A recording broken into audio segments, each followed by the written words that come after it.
We'll do this live. Say when. Okay, and go.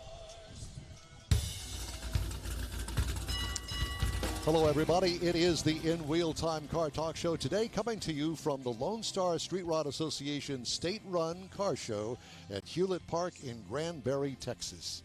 Just ahead, guests from today's event, including the chairman of the board of the Lone Star Street Rod Association. He is here today with us. Everybody stand, please, for Rick Neely. Thank you, Rick. Good morning, y'all. Good morning. Plus, we'll have some of our regular features scattered throughout the show. It's a 3-hour bonus program today. Aren't you lucky? Howdy. Along with Mike out of this world Mars, we always need more Jeff Zekin. Chief Engineer David Ainsley. I'm Don Armstrong, or in your world, I'm Nod Nordsmera.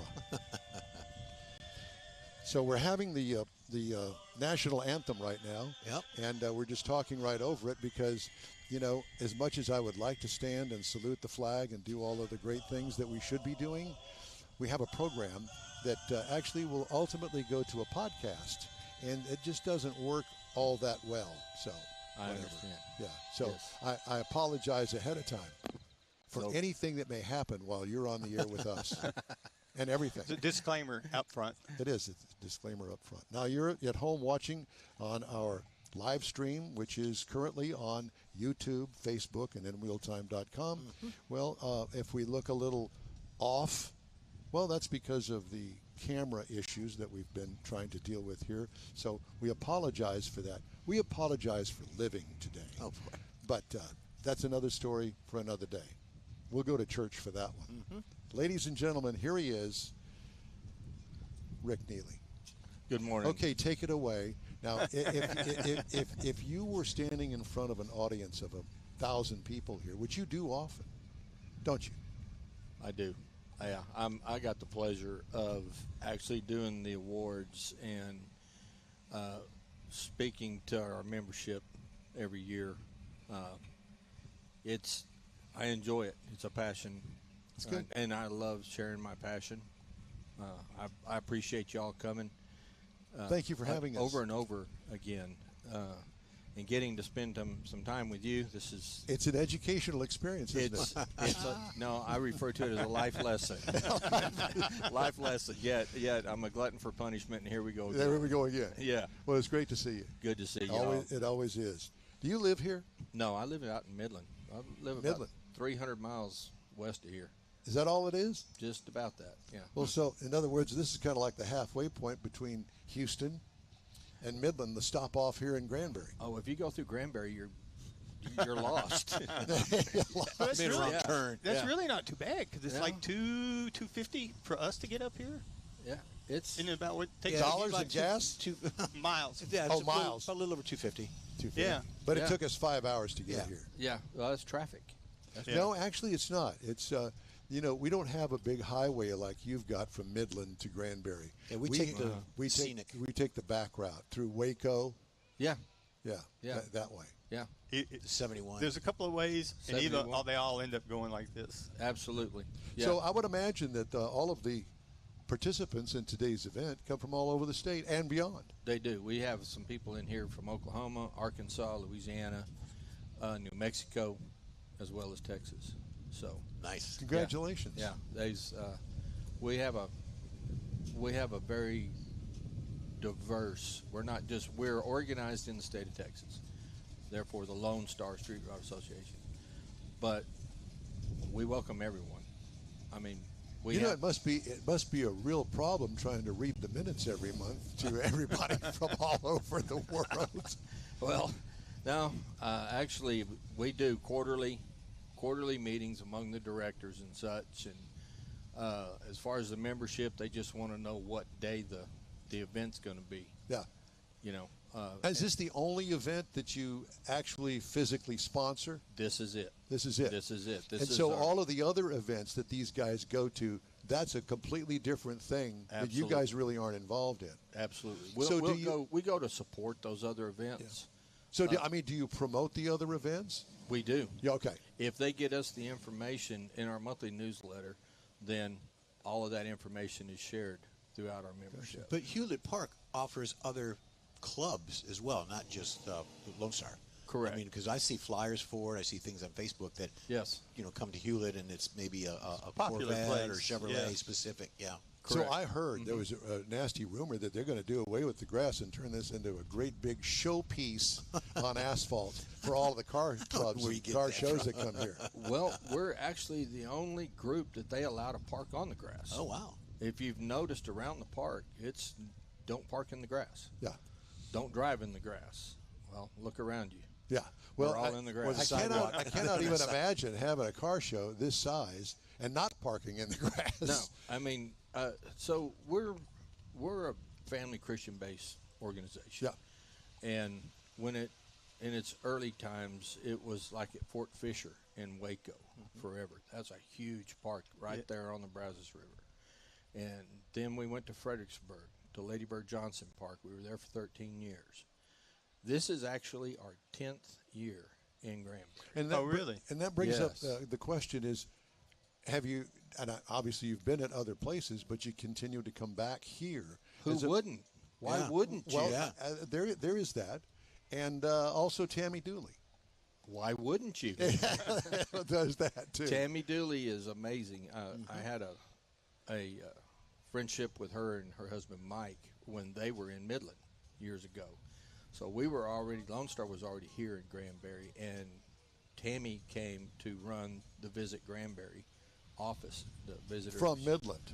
From Midland. Yeah. Yeah, she was smart. She came and found some trees and water. And but she came over and she took over this, and then when she found out I was involved with Lone Star and what we were already here, it was like a reunion.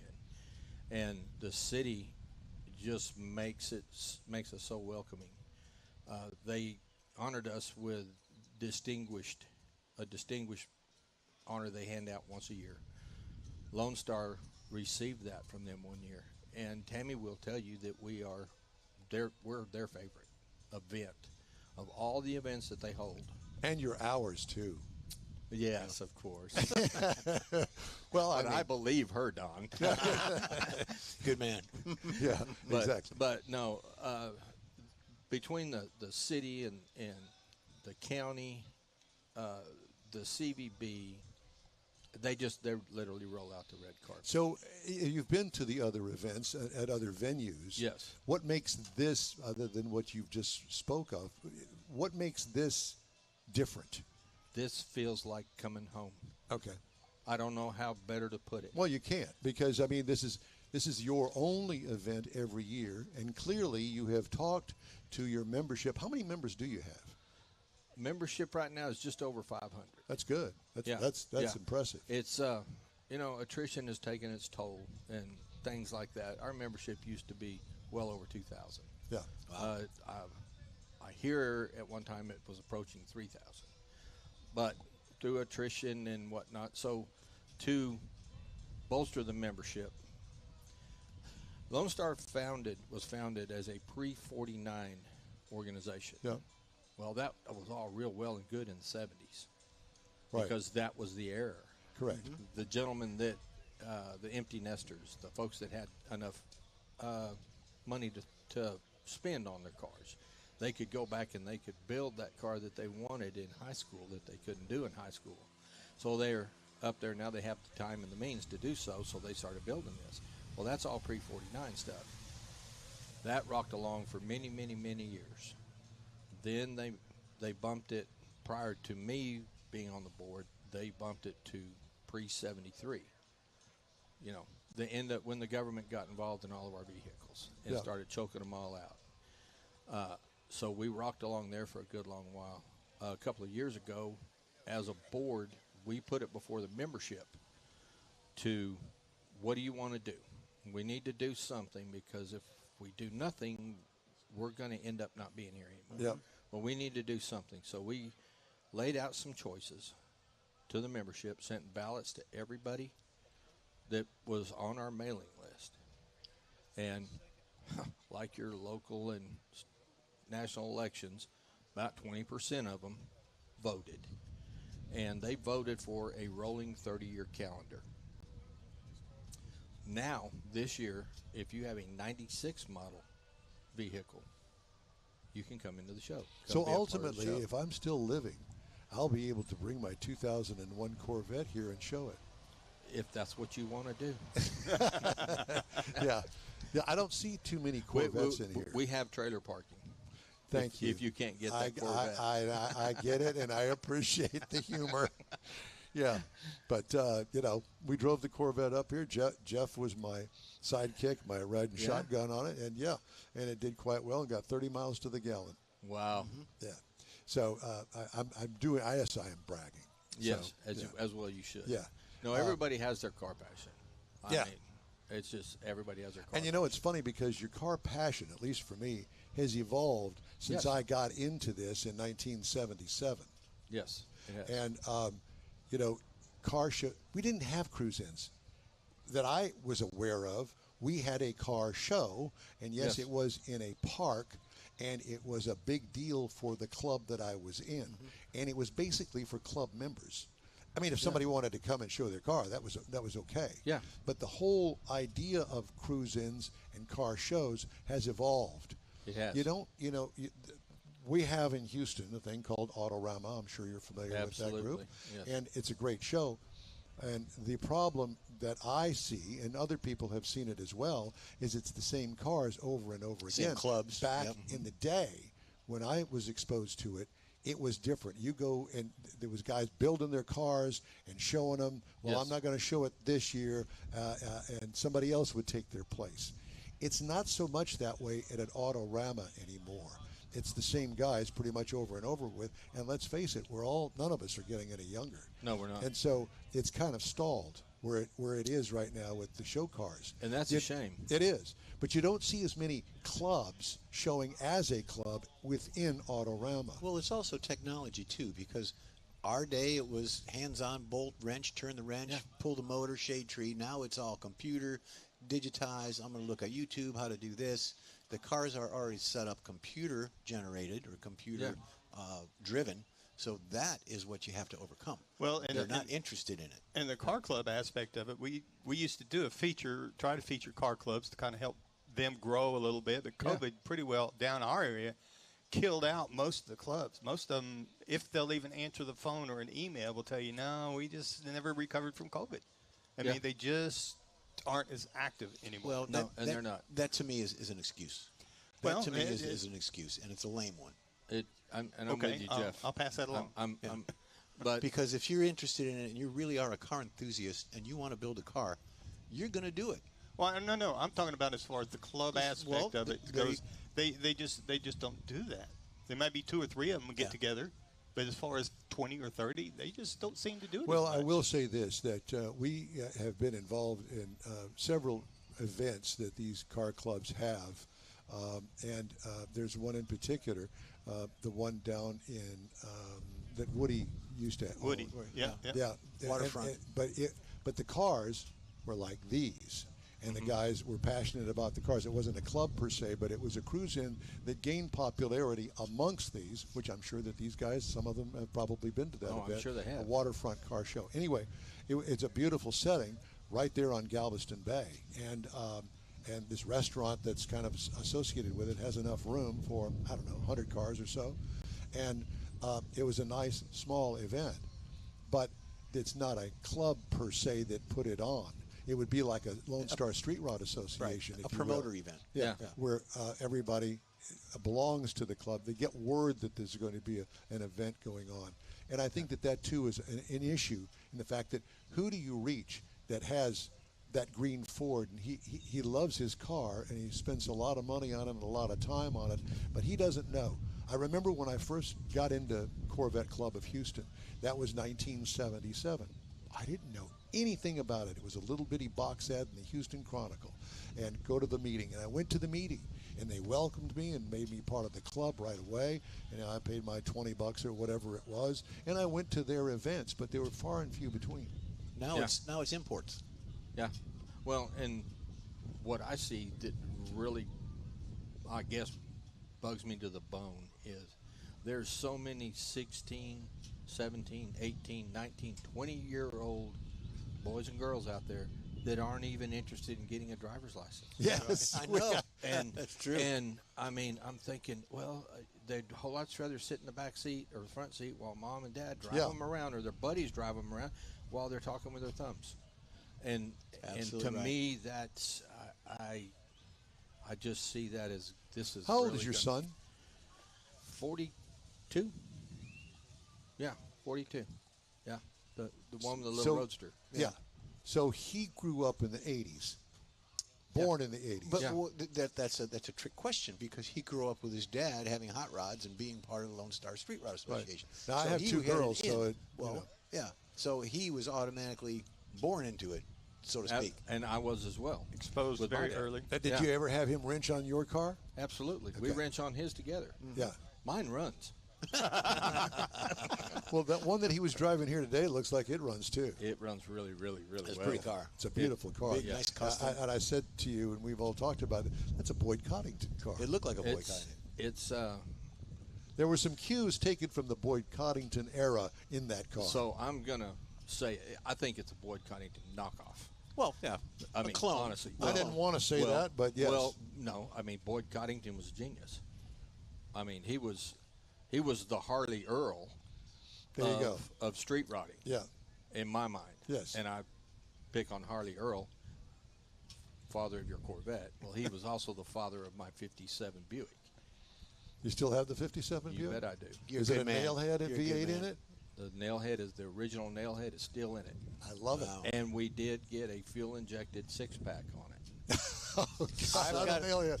So, I've got a Buick as well, and I carried a six-pack in it. Well, is that- lightweight. You bet. Yeah, it is light, Miller Light. So, tell me about the Buick. I didn't know. Is it Yeah. here? No, it's not here. It's Why not? well, because I'm in the process of redoing. There you Oh, I go. see. Okay, Yeah, well, so- that's a good excuse. yeah, and is it what Buick model is it in It's- 57? It is a Buick Special Two-door. post. Postcard. Ooh. Nice. Yes, yes. Supposedly 74,000 hardtops built and only 6,400 postcards.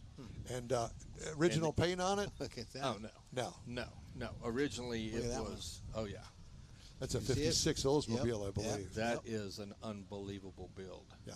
Yeah, that's Jeff Kinzer built that So, car. you know, and that's the other thing, too, is there are guys here that have actually built these cars, and then there are other guys here that have bought cars that are passionate about their car. They sold what they had, and they got something Yeah. upgraded that somebody else did. I'm all into that, especially at my I'm age selling now. my '68 so that I can finish my Buick.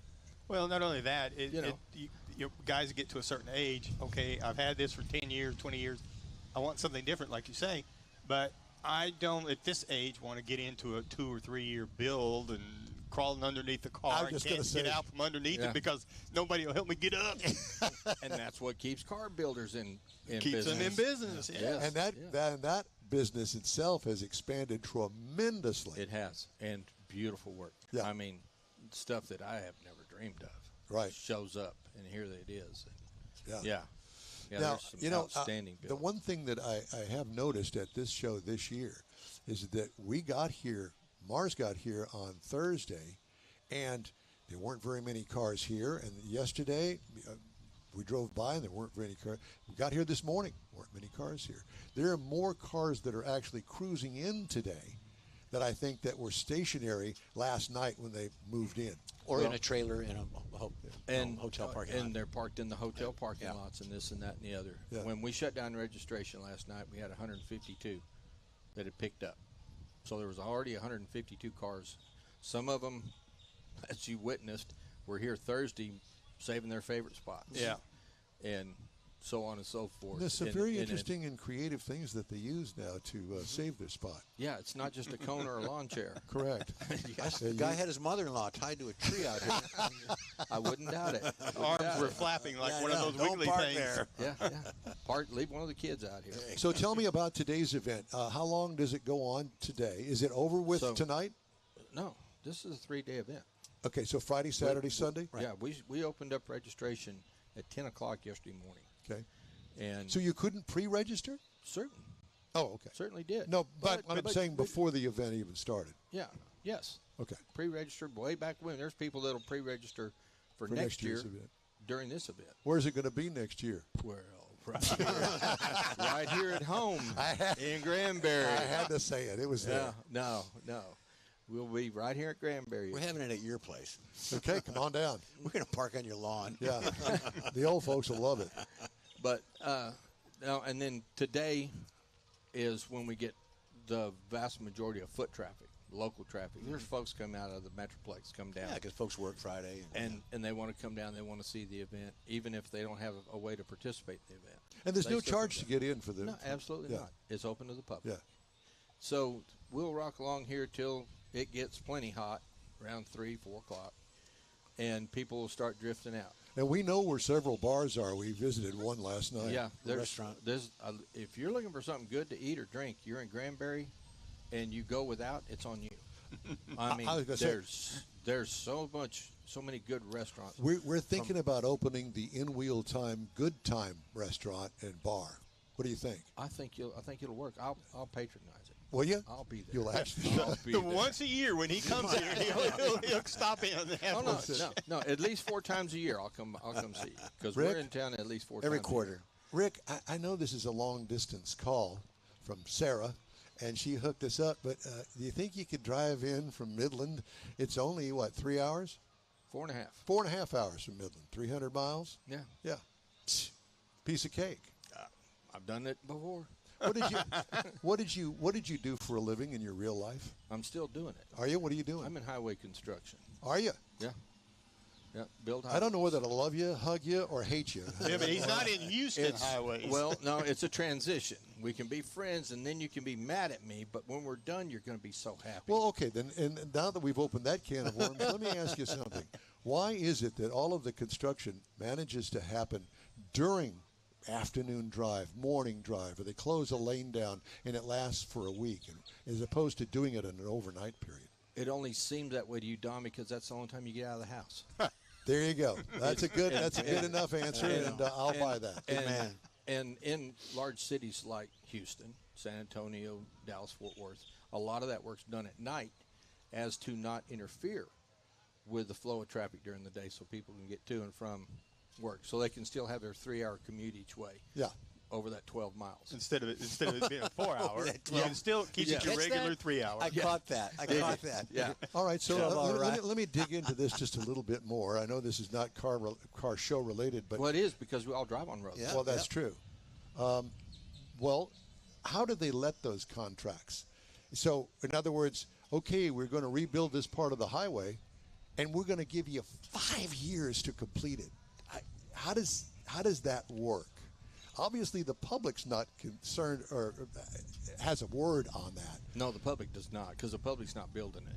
Well, that's true. Okay, so why does it take so long to build a road or a highway or repair it or fix it or whatever? I can tell you, I'll cut it real short for you. Yes. There is so much more science and engineering that goes into building a road than what the general public would think.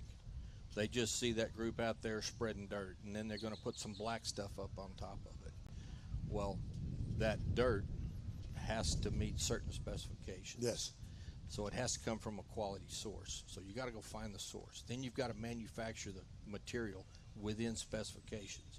Then when you place it, it has to be placed within specifications to reach densities. And then you got to wait for the inspector to come out and say, okay. Well, actually, the inspector is supposed to be there through the entire process. Oh, okay. So you're not just going and digging up some dirt. No. You're having to make dirt. You have to grow take dirt. What the Lord gave us, and you've got to make it fit within the specification. And that's with what we think is right, not what the Lord meant. And that's one thing we're not making with what anymore. the engineers have come up with. Yep. And I mean, there's some fantastic engineers, and there's some that should have never got their stamp. But regardless of all of that, so once you get the dirt down, as y'all refer to it, then comes the black stuff. Well, there's tenfold amount of science in creating the correct black surface for the environment and the traffic.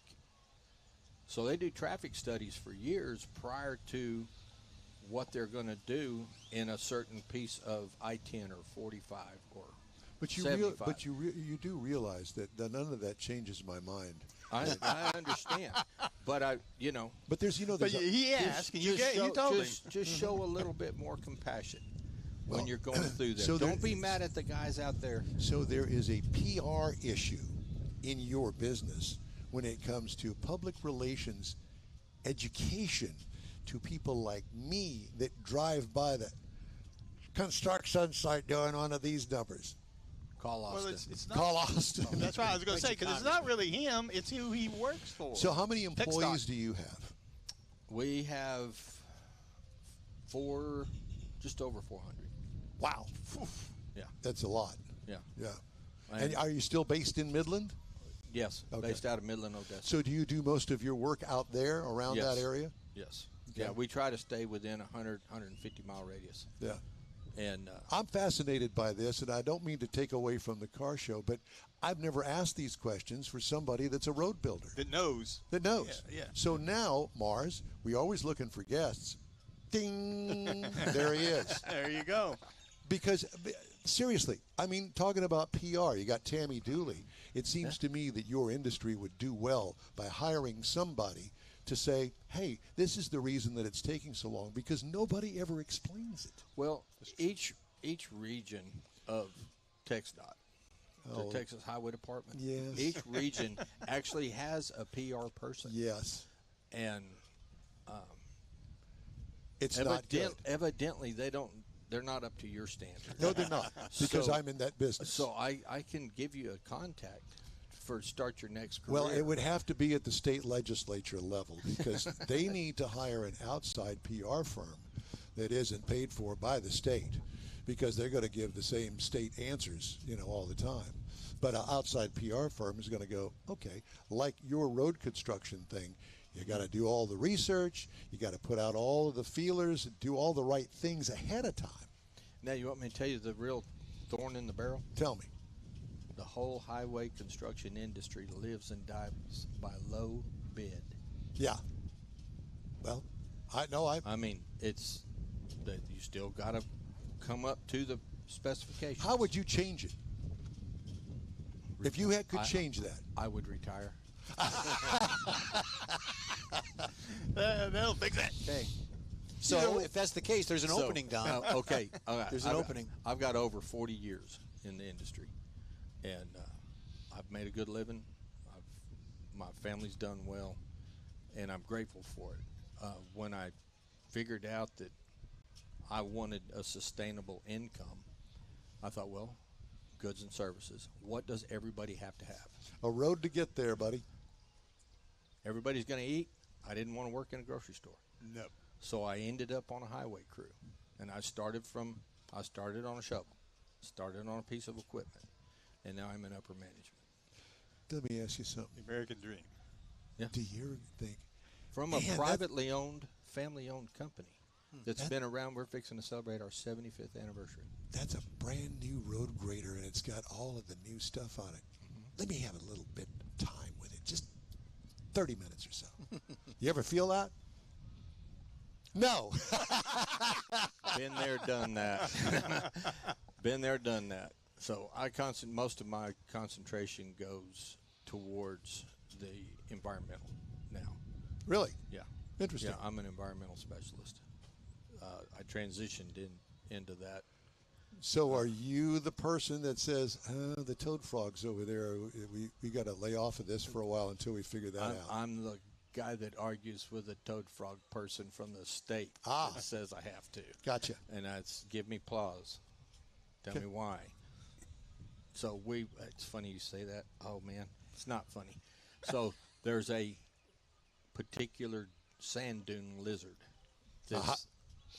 It was on the endangered, then it stepped off, and it's on the one below that, and this and that and the other. So we have a project out in the sand hills. Imagine that in West Texas, where all the sand mines for fracking is coming from. And we have to, the state of Texas actually has on their payroll a person that's I can't even say it. A frog counter. Lizard counter. Lizard wrangler. Lizard wrangler. When I heard that, I didn't want any- I'm picturing this dude in chaps, a cowboy hat, Oh yeah, and a a little rope. Yeah. And so the big. So when they go, hey, lizard. So we asked the big question: have you seen any? No. They're endangered. They don't even know that they're out there. But our project is currently shut down for 30 days Looking for lizards. because they're still hunting lizards So that aren't out there. the endangered And lizard they're- that may not even exist anymore. The endangered lizard there's a chance. No, they still exist. Oh, okay. There is this lizard. There's a possibility, not probability, possibility. He might come into that range of sand dunes, so we don't want to disturb it. But we need you to widen the road 48 feet into the sand dunes. But let's don't disturb the sand dunes. Without disturbing the sand. Maybe you need to build something like the Chafalaya Bridge, an elevated that goes over the dunes. Believe me, there's somebody who's already offered that. God, I was kidding. Well, we've gone They put up Hey, 60 lizard. miles of conveyor belt, elevated conveyor belt, to transfer sand to minimize the footprint in this particular part of the state. 60 miles of conveyor belt. Your government at work. So what does a The lizard government look like? didn't do that. Private industry did it because they couldn't To get get around, around the government. Yeah. Correct. We ought to have a sand So lizard welcome guy. to the car show. That's it. It is. What's the name of that lizard? Sand lizard. Yeah, sure. Wasn't it a Beetlejuice? Is that the thing that comes out? Oh, yeah. I don't know. We've never seen one. Oh, Well, Just watch out. and we've then come out. gone from cars, hot rods, building them. We didn't talk about Roads. engines, but we have a special section Yeah, that Jeff we is do. going to deal with engines, and we've gone right straight into the sand dudes with and the lizard the wranglers. lizard wranglers. Yeah, yeah.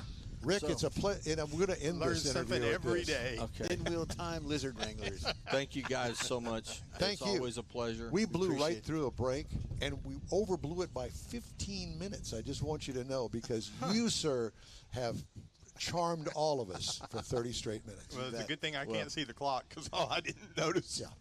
Well, Rick, thank you. Thank you Thank- for thank inviting us, y'all. and thank you for a great event. We love coming, and we appreciate you. and I hope to do this many, many more times. Perfect. Us too. Thank y'all. You bet. Yeah. Chairman of the Lone Star Street Rod Association, Rick Neely. Hey, you can get the In Wheel Time Car Talk Show 24/7 through the In Wheel Time app. Just look for the In Wheel Time Car Talk Show. The podcast's available from your favorite podcast provider, and we video stream our live show every week on Facebook, YouTube, and InWheelTime.com. The In Wheel Time Car Talk Show continues right after this quick break.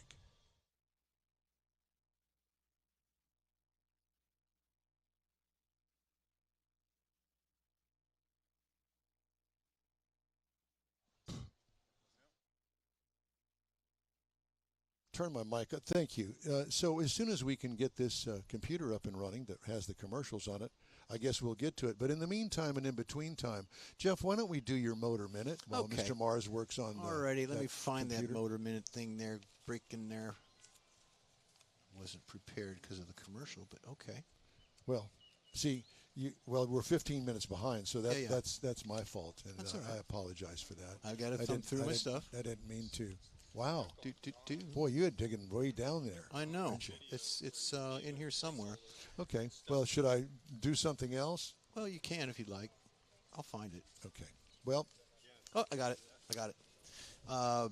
Hadn't talked about. The Tex-Mex dining experience is defined There we by go. Lupi Tortilla, your destination for Texas's best beef fajitas and frozen margaritas. Since 1983, Lupi Tortilla has served authentic and time-tested recipes made with the freshest ingredients.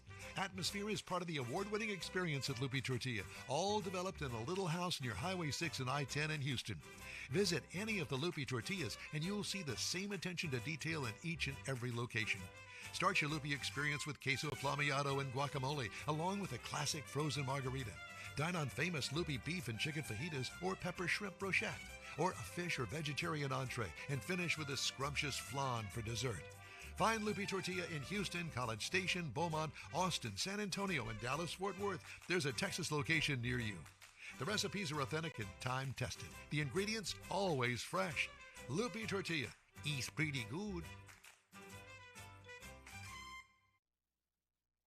Apple or Android, In Wheel Time podcast can be found everywhere, on the stream and through downloads. Whether you're on the road or at home and searching for a fun car talk show, give In Wheel Time a try.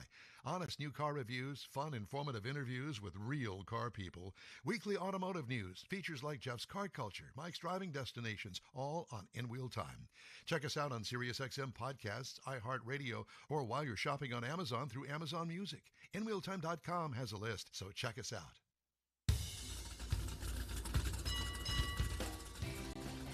Howdy, and a pleasant Saturday to you. It's the bonus hour of the In Wheel Time Car Talk Show, coming to you today live from the Lone Star Street Rod Association State Run Car Show at Hewlett Park in Granbury, Texas.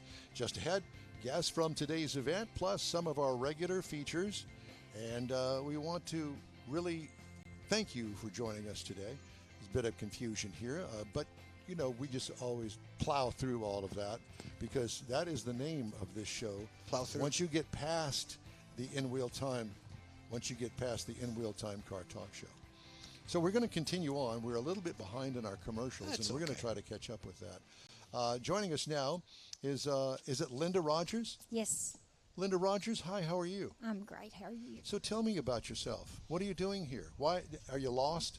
No, You're not lost. We come every year. Yeah? And And so I assume that you have a car that's here today. yes, we have a 54 Chevrolet, and then my son has a 66 Chevrolet pickup. Oh, very good. And so tell me about the 54. You know, my grandfather had a 53 or 54 Chevy. It was still round back then. Well, my husband raced until 83. Okay. And all week he had to work on it, put new parts, and straighten it out, and all that. So then when he got out of it, we got a 54 Chevrolet. Yeah. And the reason that we selected a 54 Chevrolet is? That's what he wanted. There you go. Interesting. And how long have you had this car? We've had it since 84, but it wasn't finished till 91. 84 to 91. So there was a project. Mm-hmm. Uh-huh. So you were kind of a project widow, as we call it. Kind of. Yeah. But I was already a race widow. So. There is that. But I bet you went to the races, didn't you? Yes. Yeah. And what kind of races? Round and round. Roundy round Dirt dirt? race. Mm-hmm. Okay. Dave. And I'm trying to get David's attention. oh, David, I don't know what Jeff's trying to tell you here. Would this happen to be it right behind That you? happens to be it. Wow, that's a beautiful car. Thank you. It is. Yes. When we got it, it was a green, and it had a big Tweety bird on the trunk. Nice. We well, went to pick it up. yeah. I pulled him with the chain from Belmead into Waco, about 10 miles. And when we got close to where we lived, my daughter got down in the floorboard. She didn't want any of us. But you know what? I did that with my mother when my parents had a DeSoto. I don't know whether you know what that is or not, but it wasn't good. It was green, and it had a starter issue. So my dad taught her how to get out, open the hood, put the broom handle down on the starter, and whack it with a hammer, and it would start every time. Well, it was that kind of a car, and I was embarrassed to ride in it, and I found myself on the floor many, many times. So I can relate. Yeah, but now that it's fixed up, when something happens to us, she's going to get the car, and then he's going to get the pickup that he's worked on. So we're still working on the pickup? No, we've got it finished, but now we're working on a 31 Ford. So this is a lifelong passion, so you're married to the car industry whether you like it or not. Yes, sir. You knew that getting into this. Yes, sir. Yeah. How long have you two been married? Over 56 years. Congratulations. Well, thank you. Yeah. That is awesome. And she's a race widow, and now she's a car show widow, kind of. but We got the car on screen. you go to these shows, do you not? Oh, yes. Mhm. Yeah. All the time. Because I mean, you're part of it. Yeah, as a matter of fact, one year my son and husband decided to go to C10, and my friend and I had already Okay, planned wait, stop. What's C10? C10 pickups in the Oh, I see. Went to. big, I see. a big show, and my friend and I had already planned on going to Seaton, so he went with his truck with my son, and my friend and I went with Thelma and Louise in the car. And did you win, place, or show? No, but I beat them all home. You beat them home. So it doesn't have the straight 6-cylinder in it? No, of course not. Why would I think that? He's a race car driver. He's got to have probably a small block Chevrolet. I don't know. He's right What's there. here he is. So Yes. He's it's a shaking his head yes. Yes, it's a small block Chevrolet. I have no idea. Yeah, I get it. I just had money. Yeah, I just write the checks. Oh. You back got- then, ah, just write the money. You But got I the need you got this, the I need important this. part. I Well, guess so. Yeah. Well, hey, they've still got a place to live.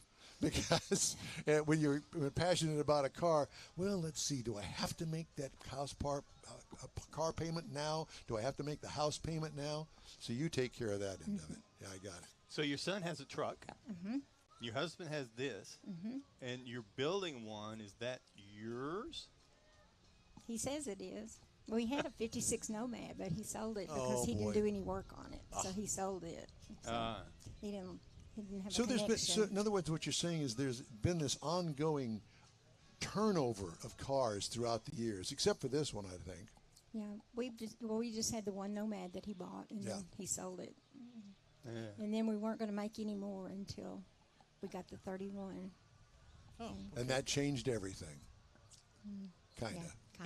kind of. Yeah. We're both have retired, and it's kept us together. So he's out there doing that. Oh, there you Yeah. go. 51 years. Heck yeah. 56. 56. I'm Going to be sorry. 57 in August Oh, if okay. we make it. You'll make it. You'll make it. The 31's not finished. You got to wait until that's finished for sure. Yeah, and the pickup took forever. So Oh, let me ask you, does he still get on the dolly creeper and get underneath the car? But he, He doesn't does. get up as well.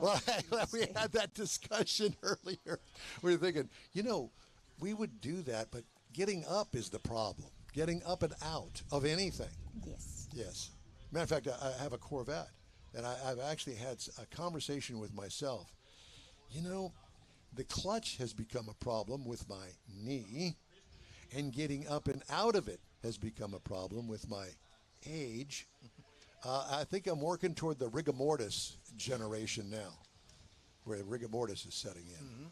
Kind of get stiff. Don't even Well, go that- there. I see you thinking, Mars. Well, I was just thinking if it happened while you were in the Corvette. Well, that would be fine. Just bury the Corvette and me in Exactly. it. Yeah, Yeah. there's that. Okay. Well, he got disgusted during building the truck because it took several years. Yeah. And I said, you can't give up on it. You gave Christy the car. You got to give Stephen the truck.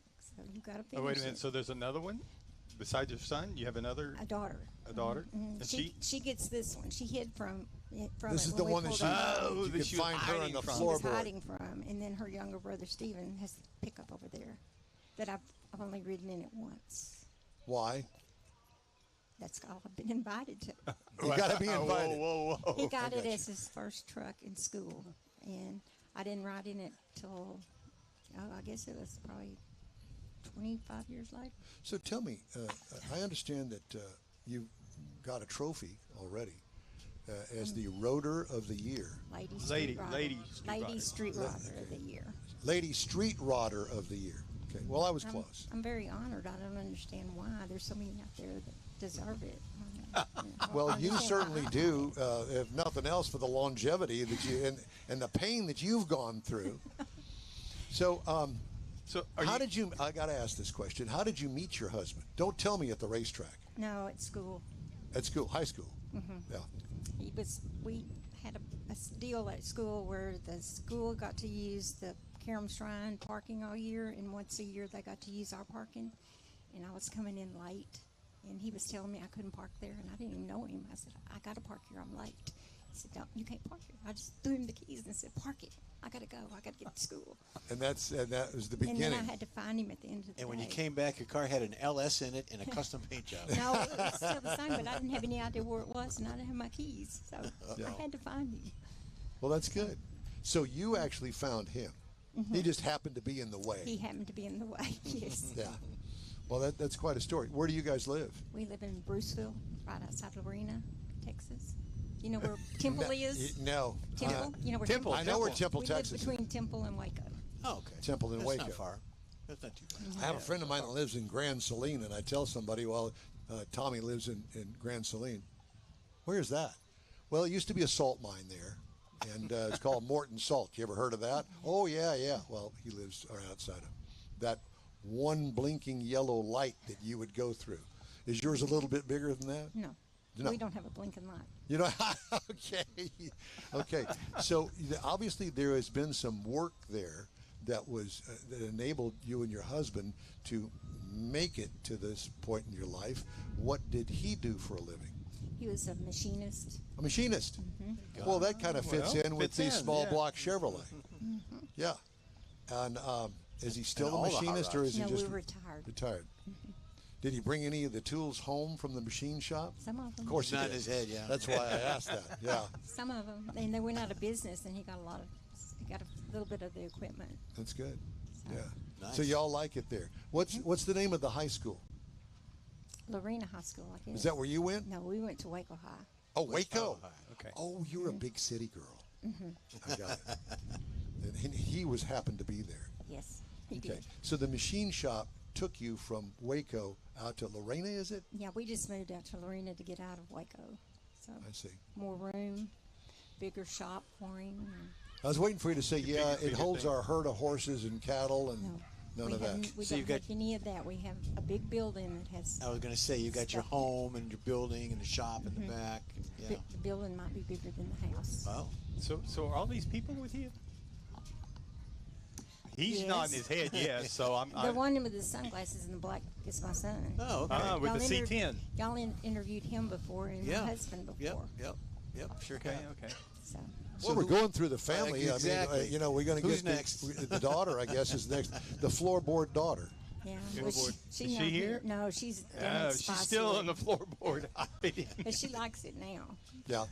Well, so next year, when you come, bring her so we can interview her. And that way we can say that we've interviewed the entire family. That's right. Now, it's taken us years to do this, you know.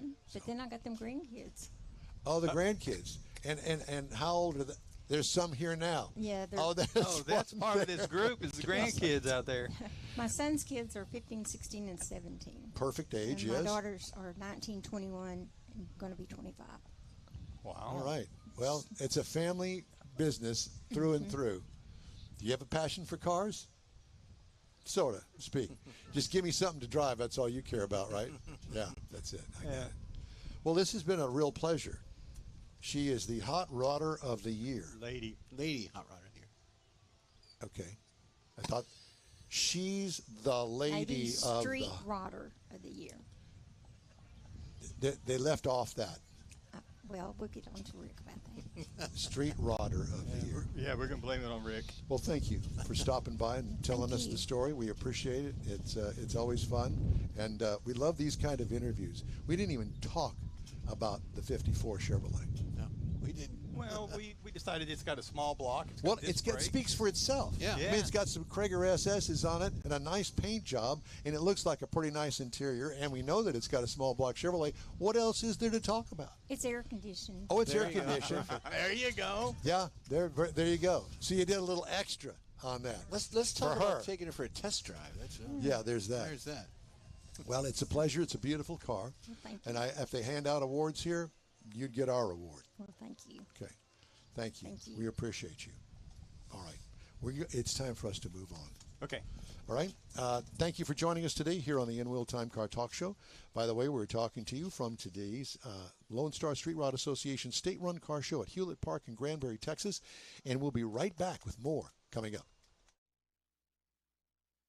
Your car is a direct reflection of you, so don't be satisfied with color fade or a dingy, dull appearance. Get rid of those terrible automated car wash scratches. Gulf Coast Auto Shield is your Save the Paint company. John Gray and his team of detailing experts can help your cars finish without a full repaint. Searching for real experts in window tint or windshield protection? Gulf Coast Auto Shield. Dash cams, radar detectors, Gulf Coast Auto Shield. Got a new car? Get it protected as soon as you take delivery.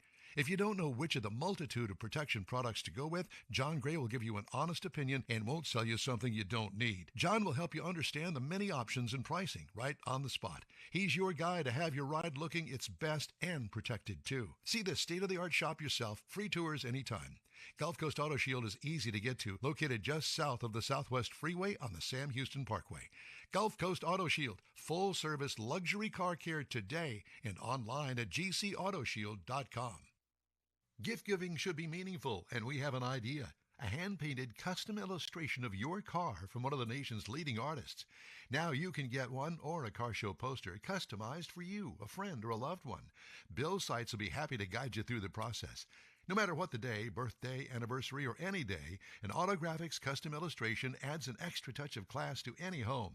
Call Bill today, 832-922-0963. That's 832-922-0963. It's the In-Wheel Time Car Talk Show here on our Saturday morning. This is the bonus hour. Lucky you, and not so lucky for us because we're trying to play catch-up. And you know what?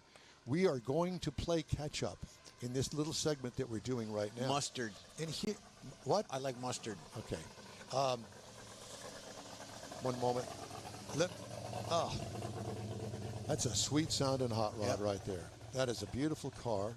I like the way the wheels are tucked under the wheel wells and it fills up the entire thing. Look at that. Yeah, it's a The beautiful tires car. are like 15 feet wide. Yeah, they are. All right, so what we're going to do right now is we're going to talk about Jeff's car culture. Great feature that Jeff does every week. So here it is. Well, we're at Hewlett Park. We've got all the hot rodders out here. When you're building a hot rod, what kind of engine do you put in it? I mean, what are you going to build towards? So, well, that one there was a small block Chevy exactly, V8. and that's part of it because the top hot rod engines include Chevy small blocks, big blocks, GMLS series, Ford Coyote V8s, each offering unique performance and reliability. Plus, it's the customization potential on what you can get and put aftermarket parts on. Right. So the Chevy 350 small block is an iconic hot rod product worldwide, known for its affordability, reliability, vast aftermarket support. Typically produces between 260 and 400 horsepower. It fits most classic chassis. It makes it ideal for traditional hot rods and resto mods. The 383 Stroker, a modified 350, increases displacement and torque, offering 400 horsepower, offering a balance of performance, drivability without the bulk of a big block. Right. So that's all part of it. And then you got the big blocks for raw power, street presence. The 454 and other big blocks, they deliver the massive torque and horsepower. These engines range between 396 and 572 cubic inches, providing a dominant performance feel. They require a robust chassis, some of the more expensive ones, some of the custom ones, more robust cooling systems, but perfect for builders seeking a brute force and classic muscle car aesthetics. That's a big word. GMLS series, love them. The LS series engines are modern, lightweight, and high versatility. From the junkyard 5.3 engines, 700 horsepower you can put in some of these crate motors. LS swaps are popular for the reliability, compact size, and ease of installation. It's comparable with a wide range of transmissions and offer extensive aftermarket support. Then you're looking at the Ford Coyote V8. It's a 5.0. It's a V8. Combines raw revving performance and modern reliability. Is favored for custom Ford builds and resto mods, but you can put it in really anything. Offering excellent power to weight ratio and adaptability. Coyote engines are particularly suitable for builders who want modern Ford performance and a classic hot rod package. That's what I do. And it's got kind of a classic sound. It sounds different. Exactly, because it's a high rev. It's a high revving engine. Crate engines provide a turnkey solution for hot rod builders. Popular options include the 357 small block. You got delivering 357 horsepower, 407 foot-pounds of torque. The LS3 V8. The crate engines simplify installation, often include the intake manifolds, the distributors, the wiring harnesses, and are ideal for seeking reliability and performance. You can buy the computers with them too, so you don't have to go and program all that as well. So choosing the right engine, selecting the best engine for your hot rod. If you're looking for a classic vibe and nostalgia, small block Chevy. Brute force and torque, big block Chevy. Versatility and modern performance, it would be the GM LS series, which are very popular. High revving Ford builds would be the Coyote V8. Consider factors like horsepower, torque, weight, chassis, all that compatibility that goes on for the aftermarket as well. So choose the right one. You know what you want to do with it. You know what it wants to sound like. You want to know how fast you want to go. You want mileage. You want horsepower, torque.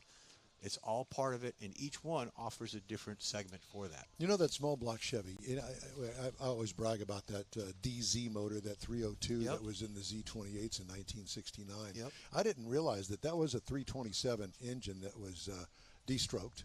And that not only that, but the 327, the 350, The 302. They've made all sorts of different displacement 305s, engines yeah. out of the same 305s. basic 305s. block. They just changed the stroke in it. Yep. Or And the- maybe the bore size on some of them, but it was basically the stroke. And the heads. all basically the same small block Chevy engine from Then you got- 1955. Aluminum heads, cast heads, iron heads, all of that. Double takes place. humps. Always look for the double hump. Yep. All of that. Let's take another break, shall we? It's the In-Wheel Time Car Talk Show. Today, we're at Hewlett Park in the Lone Star Street Rod Association State Run. So stay with us. More after this.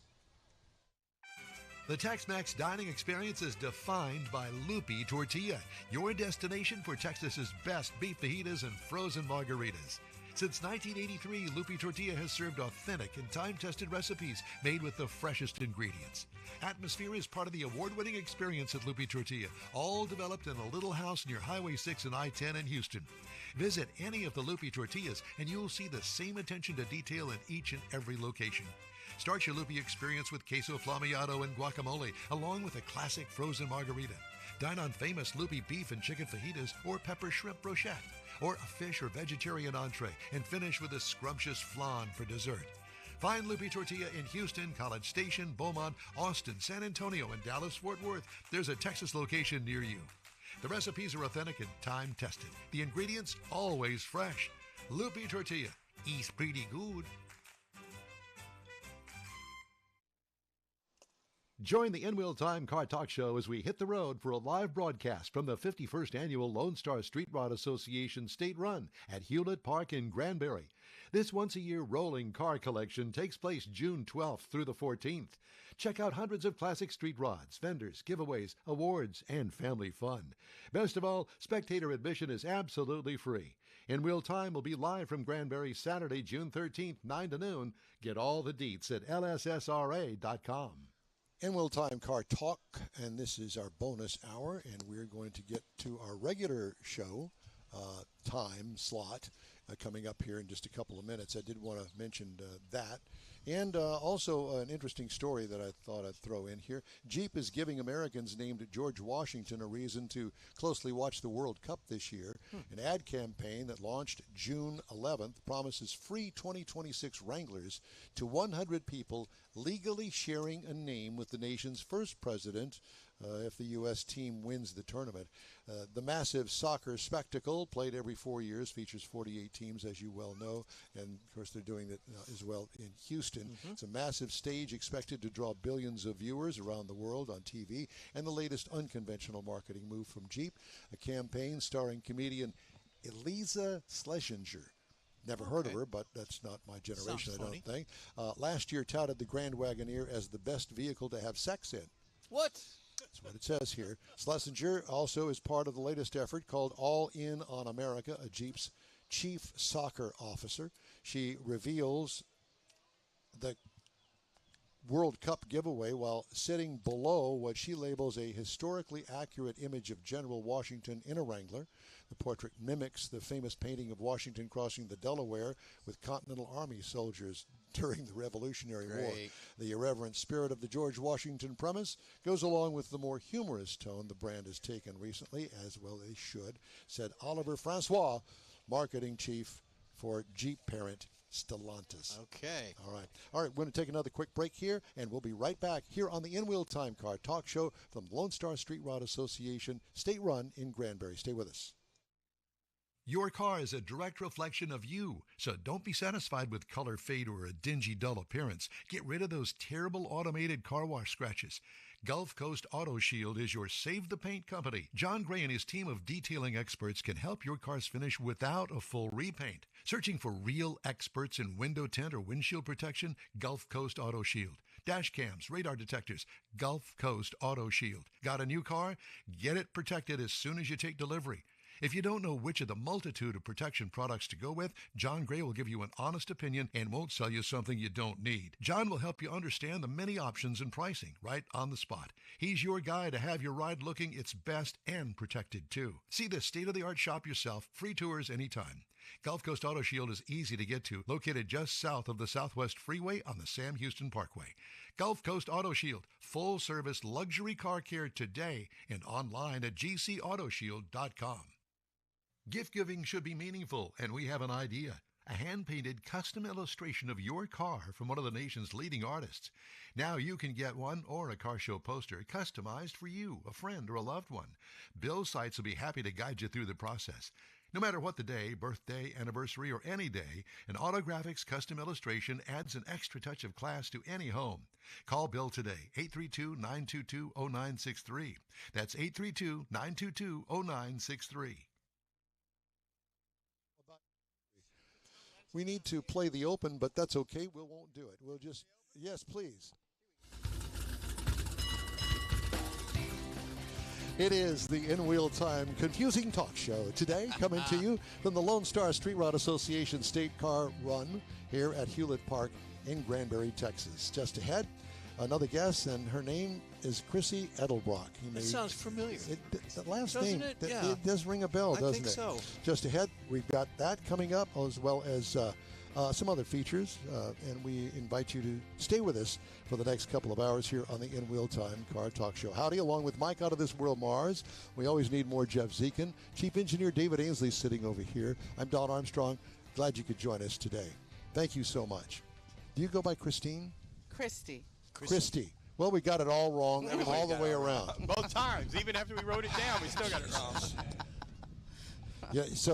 This is an ongoing theme this morning, so my apologies. No You can call him Bob. I'm Frank. You can call me anything. Anything you want. We're Manny, here. Mo, and Jack.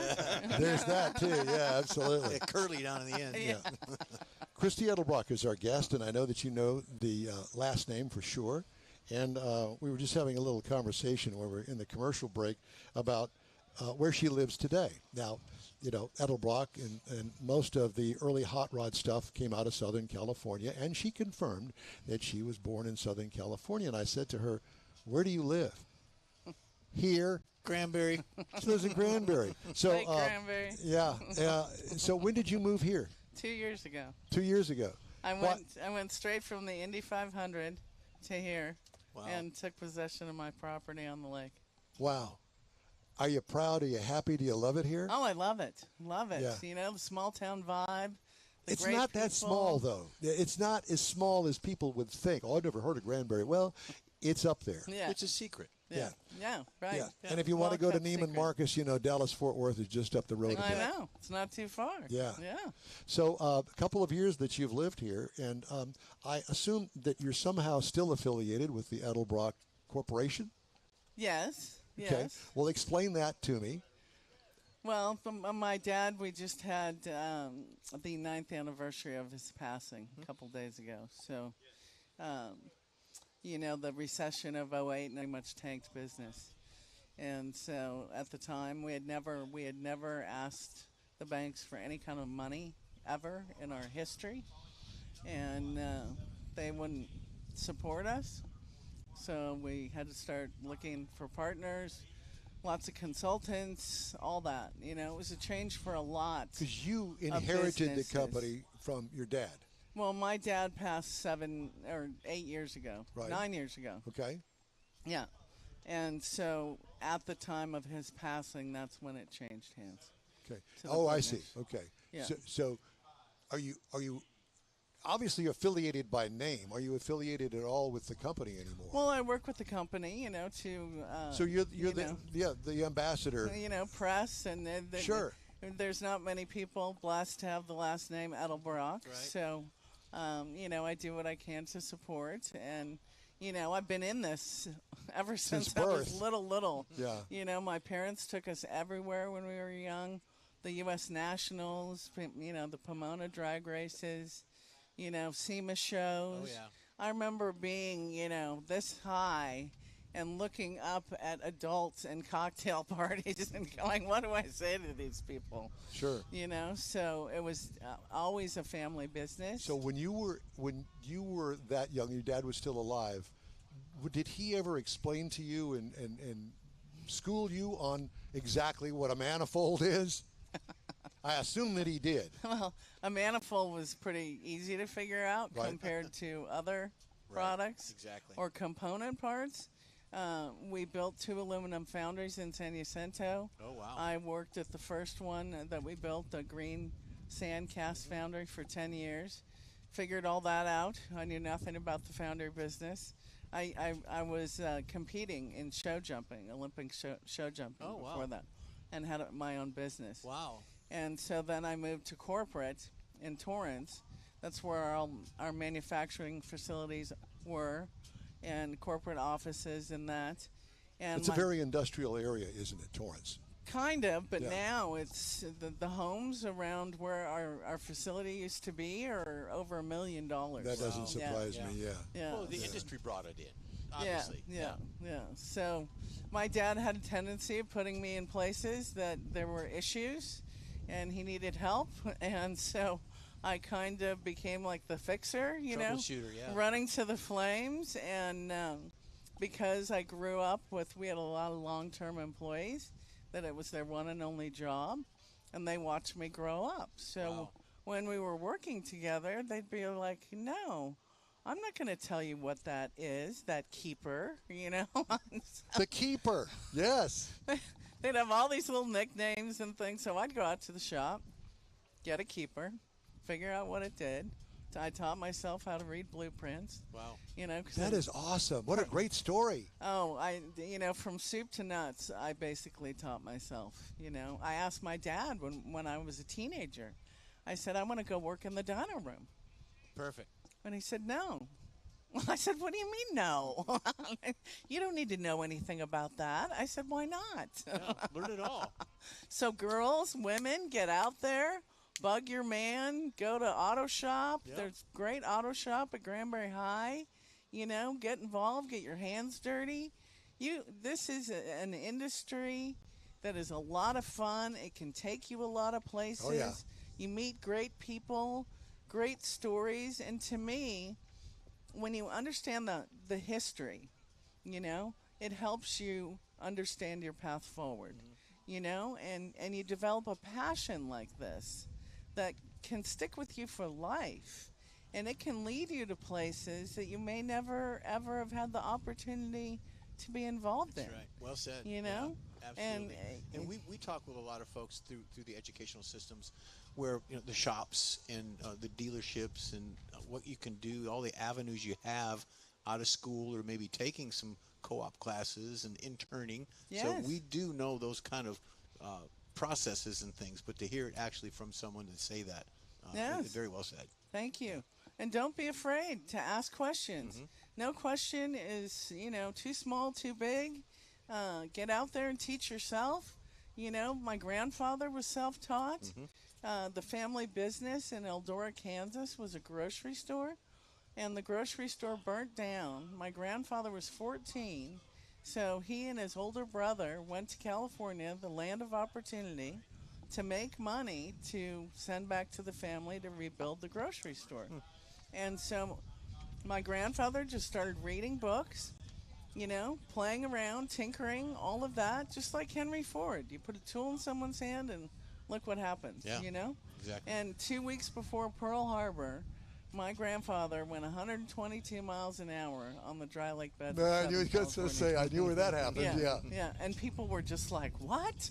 Amazed. It was his daily driver that he flat-toed out there. He didn't even have a truck, nothing.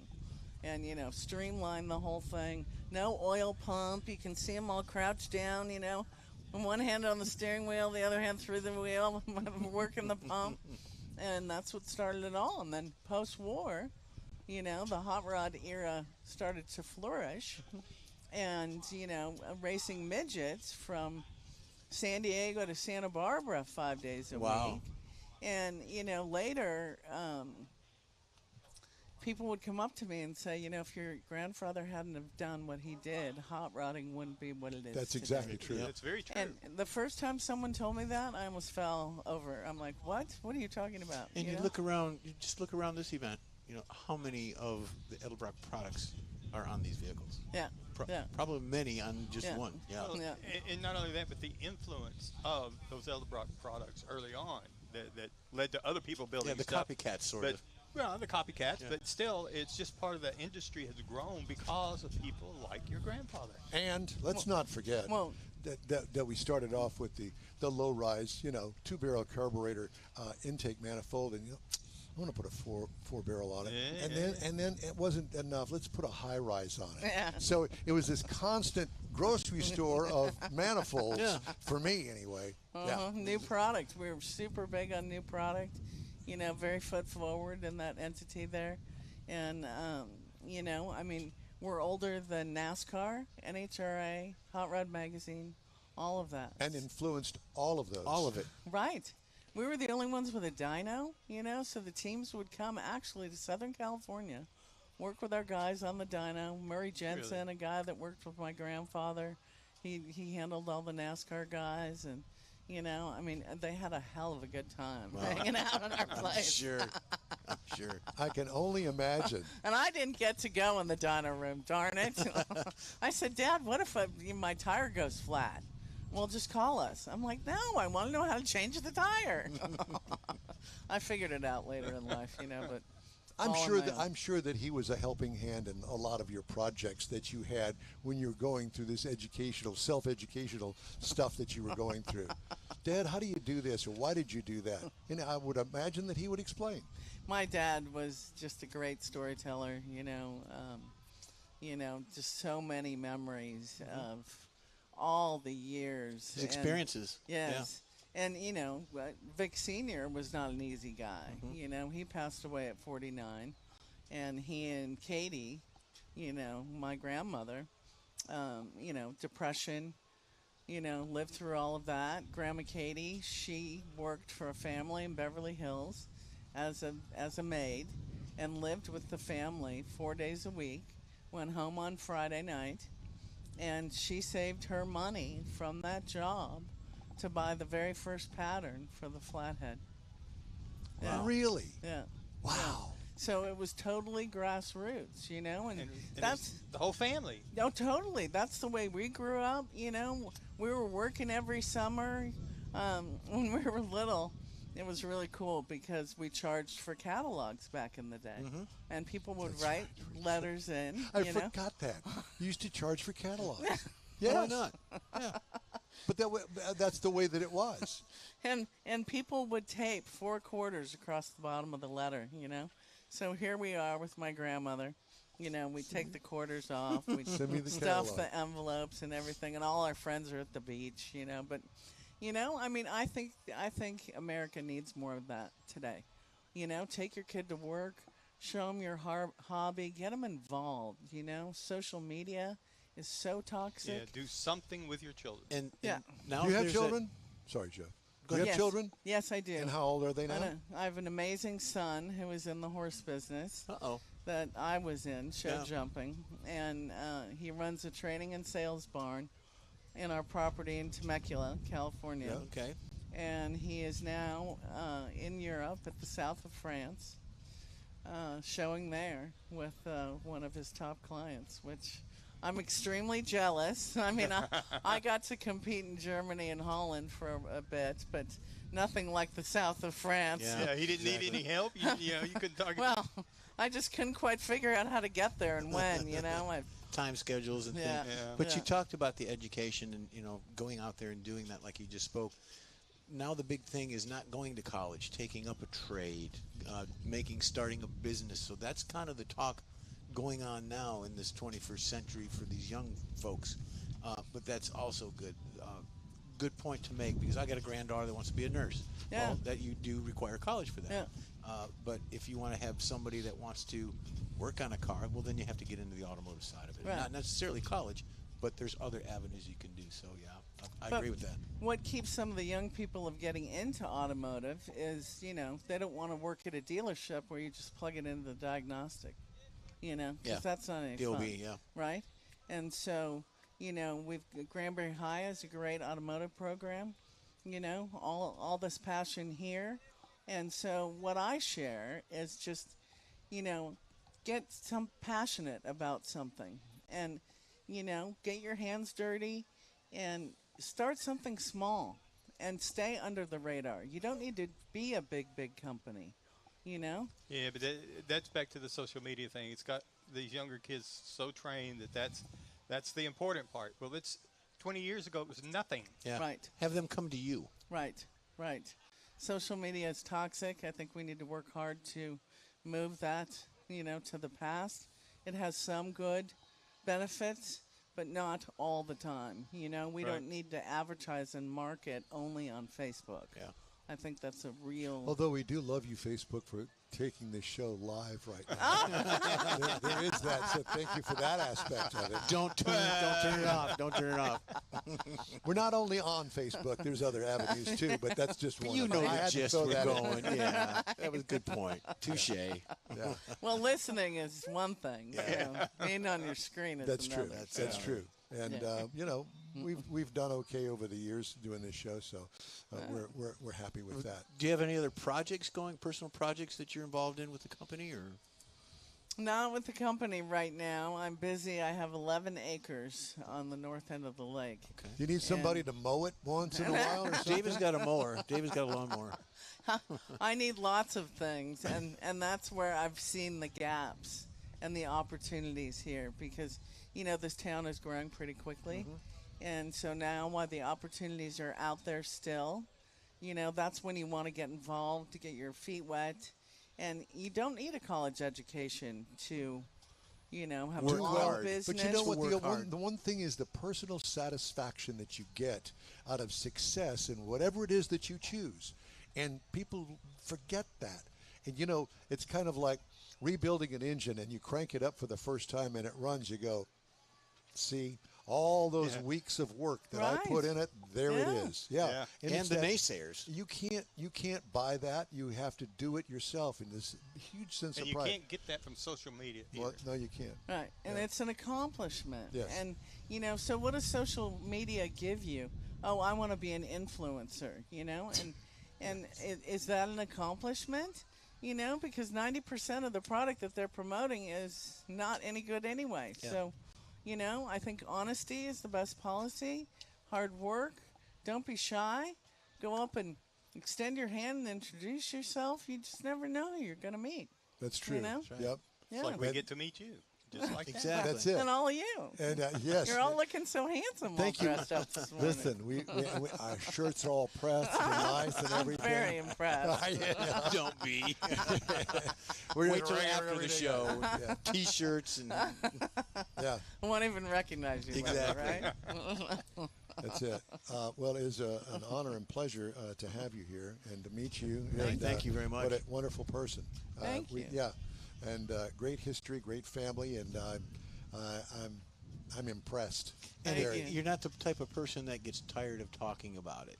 No, because, I spent so much time with my parents, with their friends. When I was younger, I enjoyed hanging out with their friends more than I did people my own age. Exactly. And so it was a lot of life skills that I learned because of that, because my parents took us a lot of places when we were young. And again, that's Got involved with an you. opportunity. And, I was shy as a kid. And, you just got to learn to stand up for yourself, speak out, get involved, and be passionate And do about it. what you're doing, no matter what it is. And you'll have multiple passions, which is even better. Charitable initiatives, all of that. Giving back is a very special thing. And rewarding. Very rewarding. Yep. Yes. I spent 20 years as a volunteer at the Houston Livestock Show and Rodeo, and part of me is what you see today because of that. Right. And I would have never guessed that when I first started out. I was in for the party, baby. Yeah. But it evolved and it became a passion, and I will never forget it. And that's what you're talking about. I started a charitable car show years ago in Old Town Torrance. I didn't have it around the company and our facilities. A young girl that I met, she wanted to get more into event planning, and she had a small car show down in Redondo Beach. I brought one of our collection. Yeah, poor thing, she had like 20 cars. And I said, well, if you really want to do this, let's get started and put something together. Right. And my son was going to study table after school, because I was working till all hours of the night. And by the time I got home, he sure didn't want to do his homework with me. And so the first car show in Old Town Torrance, they gave us the whole town I mean, just went off with a hit. Thank goodness.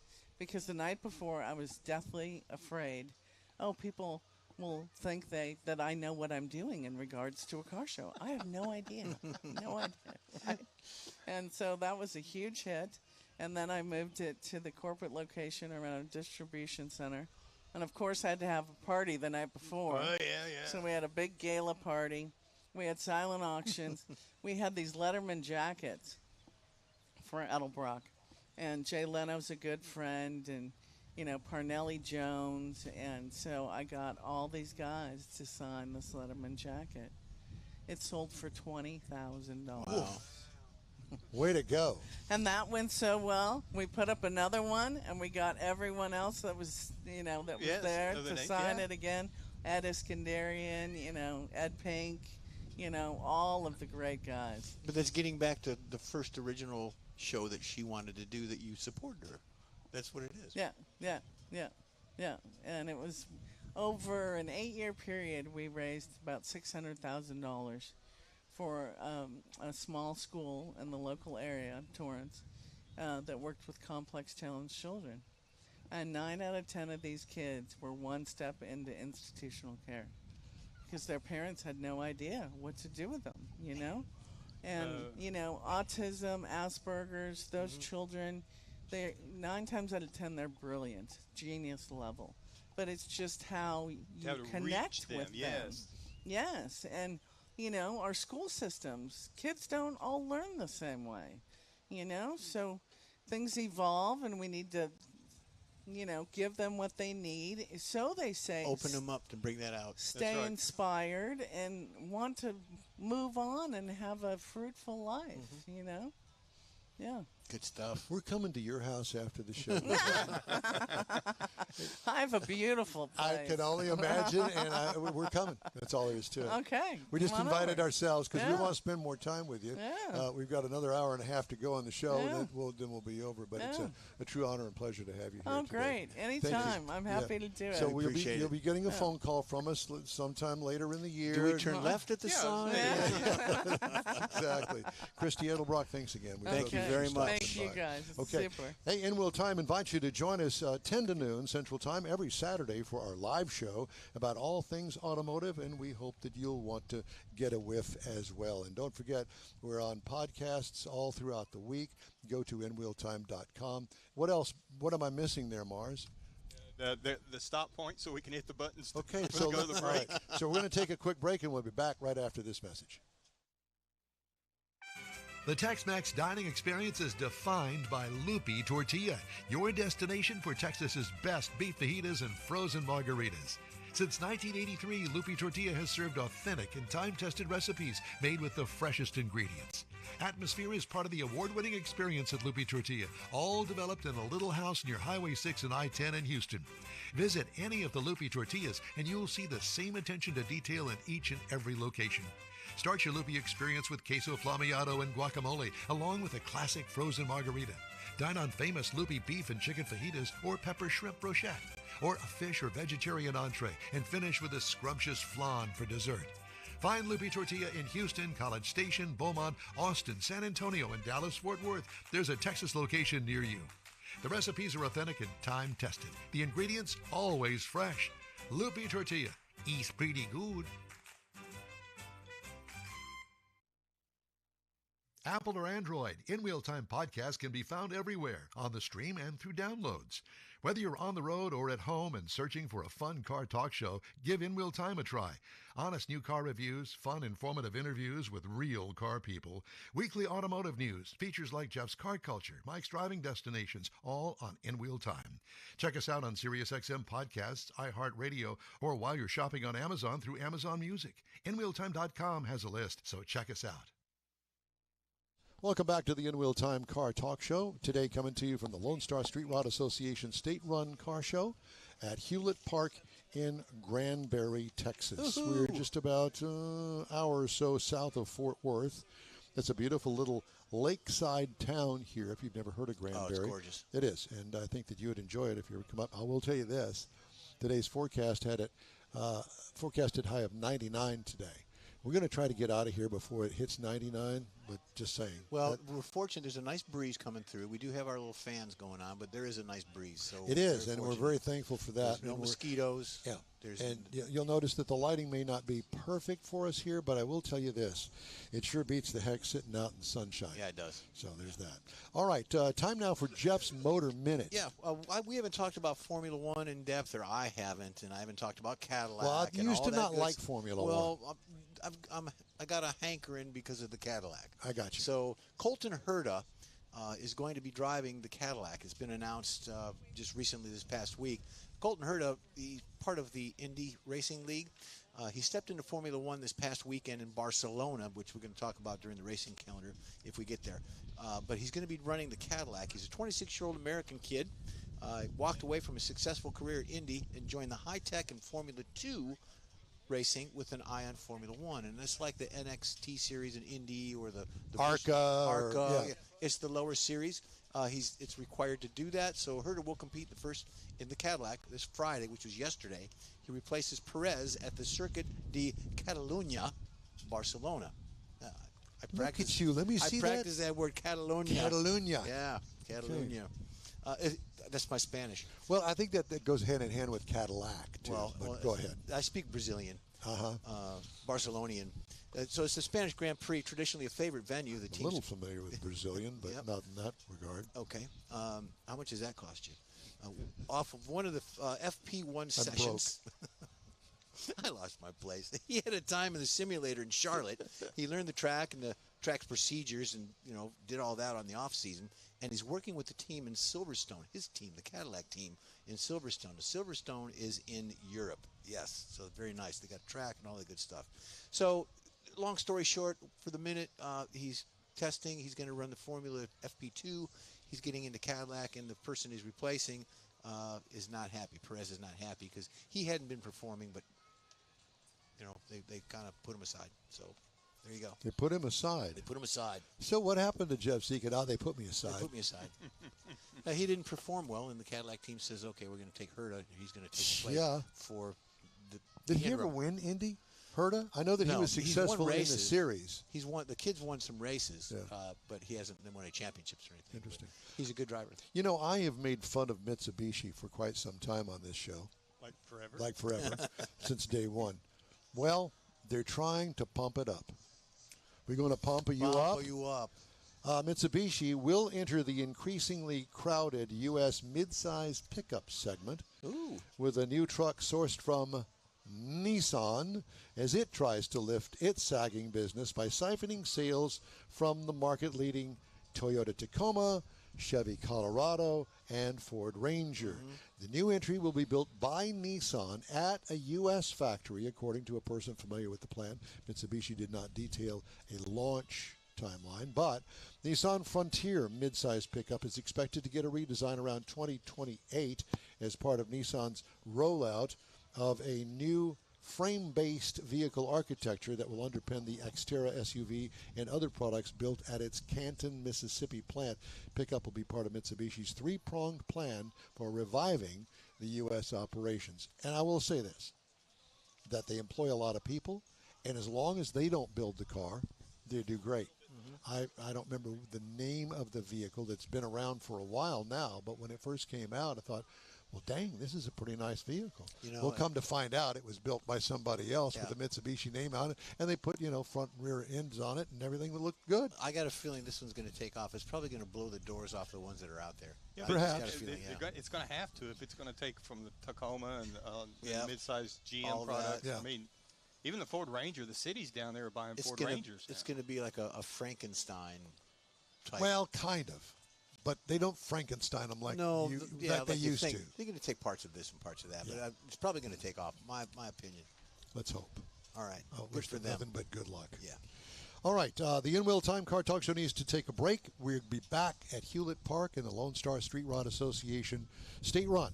So stay with us. We'll be back after this break. Your car is a direct reflection of you, so don't be satisfied with color fade or a dingy, dull appearance. Get rid of those terrible automated car wash scratches. Gulf Coast Auto Shield is your Save the Paint company. John Gray and his team of detailing experts can help your car's finish without a full repaint. Searching for real experts in window tint or windshield protection? Gulf Coast Auto Shield. Dash cams, radar detectors, Gulf Coast Auto Shield. Got a new car? Get it protected as soon as you take delivery. If you don't know which of the multitude of protection products to go with, John Gray will give you an honest opinion and won't sell you something you don't need. John will help you understand the many options and pricing right on the spot. He's your guy to have your ride looking its best and protected too. See the state-of-the-art shop yourself. Free tours anytime. Gulf Coast Auto Shield is easy to get to, located just south of the Southwest Freeway on the Sam Houston Parkway. Gulf Coast Auto Shield, full-service luxury car care today and online at gcautoshield.com. Gift giving should be meaningful, and we have an idea. A hand-painted custom illustration of your car from one of the nation's leading artists. Now you can get one or a car show poster customized for you, a friend, or a loved one. Bill Seitz will be happy to guide you through the process. No matter what the day, birthday, anniversary, or any day, an Autographics custom illustration adds an extra touch of class to any home. Call Bill today, 832-922-0963. That's 832-922-0963. Welcome to the N-Wheel Time Car Talk Show. Today, coming to you from the Lone Star Street Rod Association State-Run Car Show at Hewlett Park in Granbury, Texas. Just ahead, got another guest from today's event. Plus, we'll have some of our regular features, and we want to welcome you along with Mike Out of This World Mars. We always need more Jeff Zekin. Over here, this guy right here, this is the man of the hour. This, ladies and gentlemen, is the famous and infamous David Ainsley, and we thank you for all of your assistance and guidance and help. And thank you for the shut up and just stay there. There you go. There is that. There is that. All right, Mr. Mars, tell us who our next guest is. Well, this is Dennis, and I'm not even going to attempt his last name because Rick. Well, let wouldn't him even say attempt, his so last we're gonna name. let Dennis, him. what's your last name? Overholzer. Oh yeah, Overholzer. Sure, Yeah. Your Just name like it goes way sounds. back. Back from the neighborhood. Yeah. That's an Irish name, isn't it? Yeah. Yeah, that's it. Close enough. Overholzer. So what do we have the honor of having Dennis on the show with us today? Dennis is with Painless Performance Products. This is his truck coming in here in just a moment. Dave. And painless wiring harnesses and stuff. Yeah. We've seen all that stuff for years. Well, this is Painless Performance Products. Do you own the company? I do. Really? You are the man. Yeah, I started it 36 years ago. Well, you've obviously done very well because I certainly have. I've not used your products, but that's. You didn't have to say that, did that's you? it. Well, no. I'm a future customer, ladies and gentlemen. This is my 36 Ford panel truck. Yeah. It's got 289,000 miles on it. So you do deliveries apparently. I do. It's been border to border and coast to coast many times. Wow. I use it when I do shows and so forth. So tell everybody what Painless does. Painless, we are in the automotive electrical wiring harness business. We do restorations, we do street rod stuff, we do drag racing, we do circle track racing. If it's got four wheels, we got some kind of electrical product for it.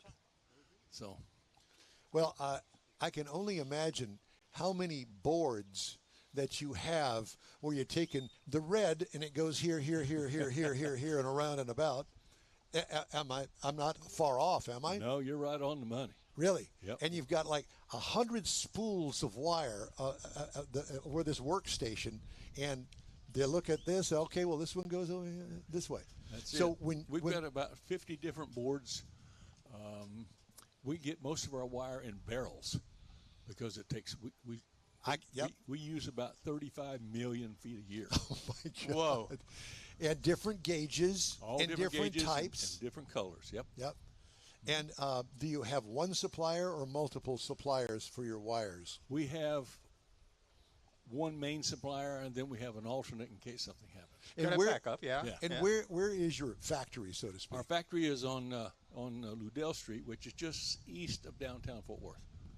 Seriously? So you're Texas-based? Yes. Always? Always. Are you a Texan? Well, I moved here in 1970 after I got out close of the enough. military, Yeah, so yeah. that's close enough. Yeah. And After 50 years, you can say you are. Yeah. so you're a Fort Worther, Yes. and you live outside of Fort Worth. And did you choose Fort Worth when you moved here or started the business? Well, I moved here to get away from the cold. I was raised on a corn farm in Indiana, so I wanted to get away from all that and moved here in 1970 and lived in northeast Fort Worth, Keller area for a long time. Interesting. And then in '96, I built a two-story log home on some property out in Weatherford, so that's where I live now. But always Very been nice. here. That's good. Well, it's an honor and pleasure to meet you. I got fingers in front of my face and everything else. We're just waving at our fans. Yeah, is that what it is? Something tells me not. It's the police over. I'm sorry, the fire department is here. So I will tell you that I have a little history in Indiana. Yeah. Yeah.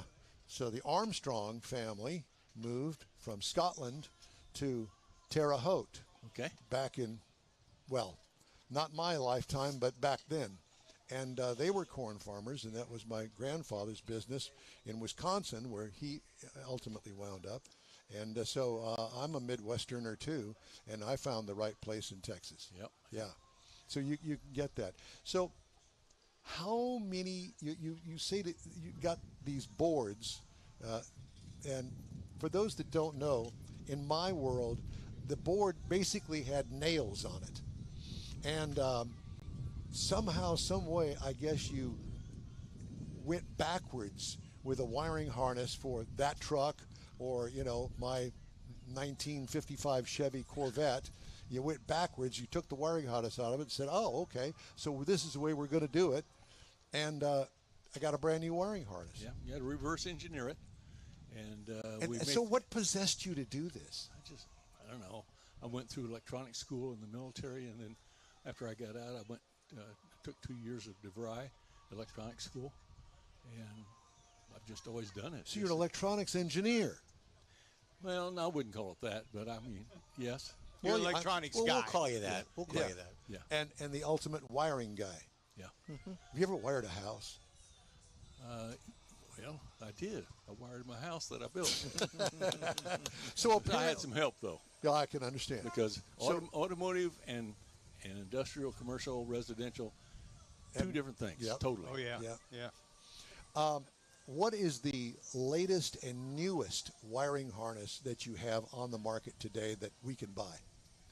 Well, see, we just introduced 3 new El Camino harnesses for the 68 through 72. So your main business are those kind of cars that the wiring harness is shot or it's been butchered so bad or burn up or Correct. whatever. Yes. Yeah. Yeah, we don't make anything for new cars. The newest thing we make is for, 73 to 87. Okay. And that's a Chevy truck. So the next question Still is. popular square box. Oh, yeah. So the next question is, do you do 6 volt and 12 volt systems? Yes. Are they different? A little, Somewhat? but somewhat. Yeah. But what we do is, if the circuit requires 10 amps Yep. to operate it correctly, we're gonna and it takes a 16 gauge wire to do that. We're gonna make it a 14 gauge. We up everything 1 gauge size. That way, the customer can Add a radio. Less or- resistance. Yeah. Right. and it could be running on a 6 volt system as well. Do you have guys call you and say, "Listen, I got a wiring harness from you a few years back, but I didn't really think about the power that I need to this new air conditioning system." You get those kind of calls? Yep, all the time. And so how do you respond to that? Most of the time it's, we just need to add a relay to this particular system, and here's how you activate it. You activate it with the wire that you was going to use. So now we get direct battery voltage through the air conditioner, and the original wire just turns Just on like that. Just like that, son. What he said? Yeah. And so you do this. You do the consulting for free once I got a wiring harness from Painless? Mm-hmm. Yeah, we have full 800 number. The customers can call in, ask us anything they want. We have the best instruction manuals in the business. Most of them are 140 pages or more, full color. and For a wiring harness. for a wiring harness. Yeah. Wow. It's a Hell 5 yeah, volt. because you listen, if you want somebody to screw it up, I'm your man. I'm telling you. And I got to have paint by number Yeah, stuff. YouTube you know? doesn't cover all that. Yeah, and I'm sure that most of the, well, I don't say most, a lot of the guys that you deal with are like me. They've never replaced a wiring harness in their life. And that's our best customer. Yeah. Because they'll read the instructions. Yeah. Well, how else? I mean, that is not one of those things, the instructions, I don't need those. Yeah, that doesn't work. No. Not very well. And we find it comical. The guy will call in. He says, "I'm an electrical engineer, and I just don't understand this." And I said, "Well, did you read the instructions?" No. I'm an electrical engineer. I don't need instructions. This wire goes over here. We just laugh. Just Yeah, I can roll only, your eyes. I can Keep only on going. imagine. Yeah, but some of them, I mean, I've rebuilt motors, I've painted cars. I hate wiring because I don't understand all the voltage stuff, and I don't, I understand color codes, but I just can't grasp it. So something that, like you're talking about, 144 pages, I'll take it. Yep. So let me ask you, Dennis, what do you think of our wiring here today? Yep. It's here.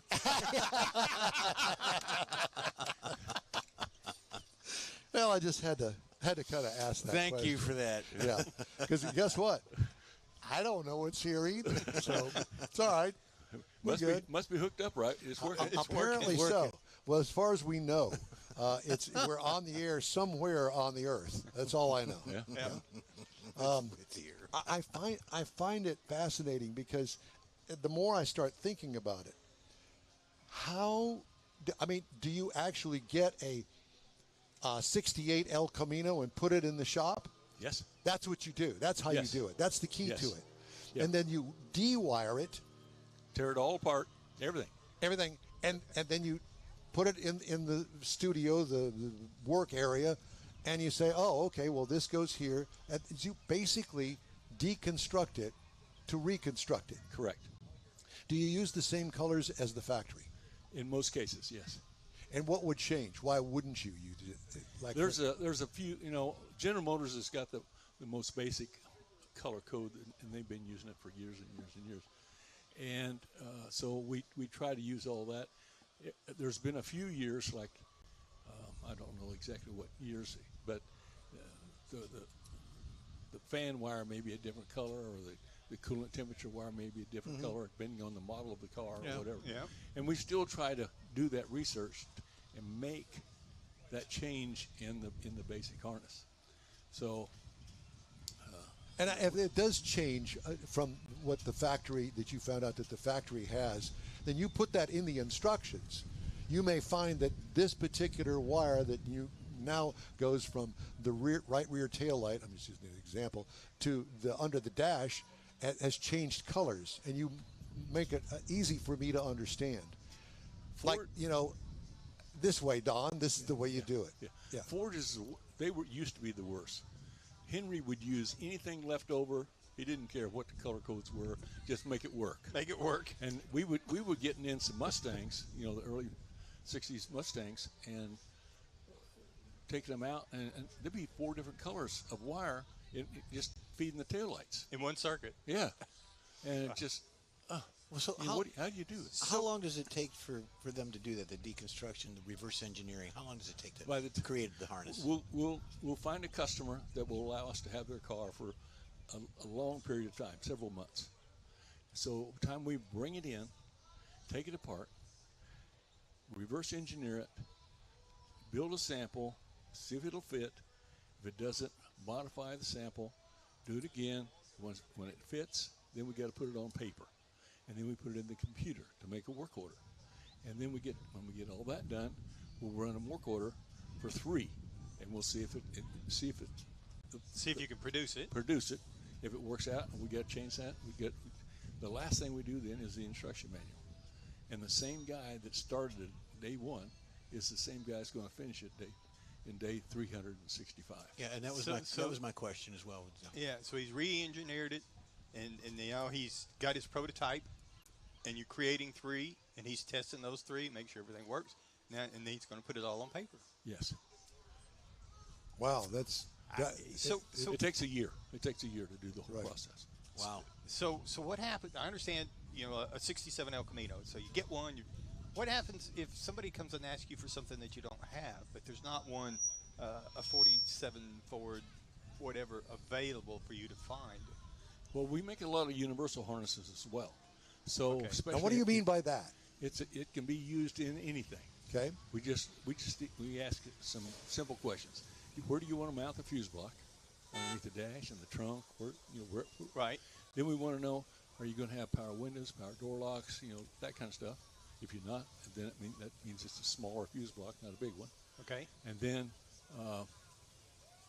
we'll find out what kind of steering column they're going to have and so forth. Do they need plugs for the steering column or not? And then we make all those different universal ones, and they whatever questions they answer, that tells us which one of those would fit their application. So you almost custom make a universal one. Yes. Oh, really? That was my question. So the customer will get it. He'll mount it where he wanted to mount it. Okay, you got to hold your story for after our interview here. Thank you. So we make all the wires extra long. The first one I made was for my 39 Chevrolet that I had years and years ago. So we made it 16 feet long for the taillight wires. Well, come to find out, that wasn't long enough. So we went 22 feet long. Oh, my gosh. And all the headlight wires and so forth are all 16 feet long. So the customer's going to get it. They're going to get a lot more wire than they need, but that's good. Cut it. It's easier to shorten it than it is to lengthen it. Now, do you put the connectors on the ends? Only in certain circumstances. If they're going to have a General Motors keys column, let's say key column, yep, then we'll put all the plugs on that so they can just plug in the column. Done. Because that's pretty easy to figure out how long you Yes. need the wires and pretty standard stuff. So, but like you say, how long do you need to get your taillights? Where are the taillights mounting? Which Because we don't know what car is going to go in, how big it is. It might be that. It might be that. Or it could be that little bitty short hot rod over there, the yellow one. Mm-hmm. And who's to say? Yeah. Because that, I guarantee you, does not have the original wiring harness in it. No. Absolutely not. Do you live here in Granbury? I live in Weatherford. Weatherford. Okay. North of here, about 30 miles. Okay. So are you between here and Fort Worth? Well, Fort Worth is, I live north of here. Fort Worth from where I live is east. I got you. Okay. So, I got you. I've heard of Weatherford. I don't think I've ever been there. I'm trying to remember why I've heard of that. There's something there. It's famous, and that's painless wiring. There you go. There you go. That's it. I knew that. Yeah. Yeah, it's right on Interstate 20. Do you do wiring harnesses all over the world? We ship them all over the world. Yes. Amazing, isn't it? Yeah, we used to And make. you started this business? Yes, sir. I made my. How did you market it? In the early days? Now, what do you call early days for you? I've wired my first car in 1964. Okay. I had a 33.3 window coupe. All right. And then I did it myself. But when I got out of the military, everybody wanted to, can you come over and help me fix my wires and so forth like this? So that's what I would do. And then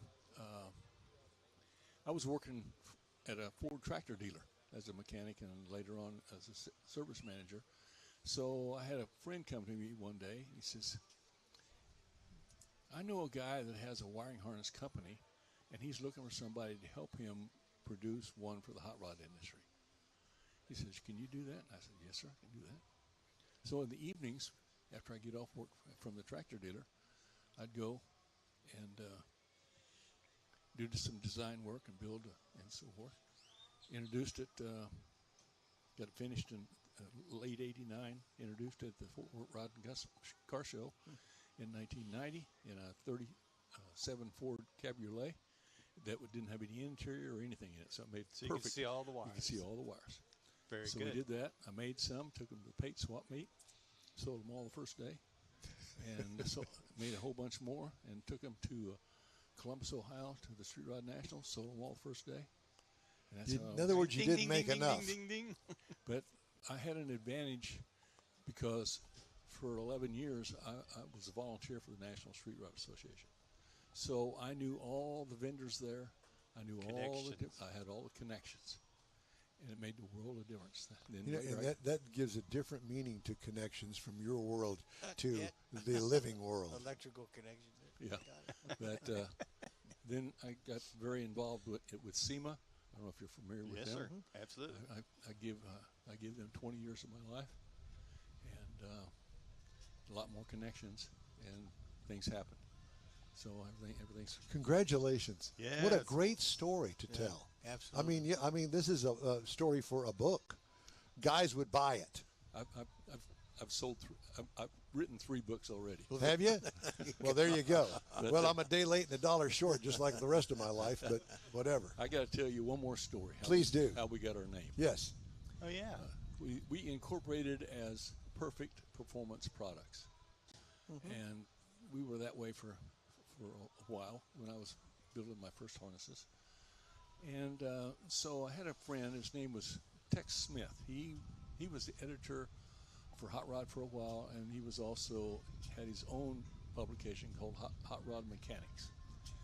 And he called me one day and he said, "I hear you got in the harness business. What are you thinking?" You know, he's great, giving me a hard time, but he says, "I'm building a $1 a pound roadster," and that's what he had. It was a little roadster, and he didn't want it to cost any more than it weighed. So he says, "Would you send me a harness, and I'll put an ad in my upcoming issue of Hot Rod Mechanics?" I said, "Yeah." So I did, and he did.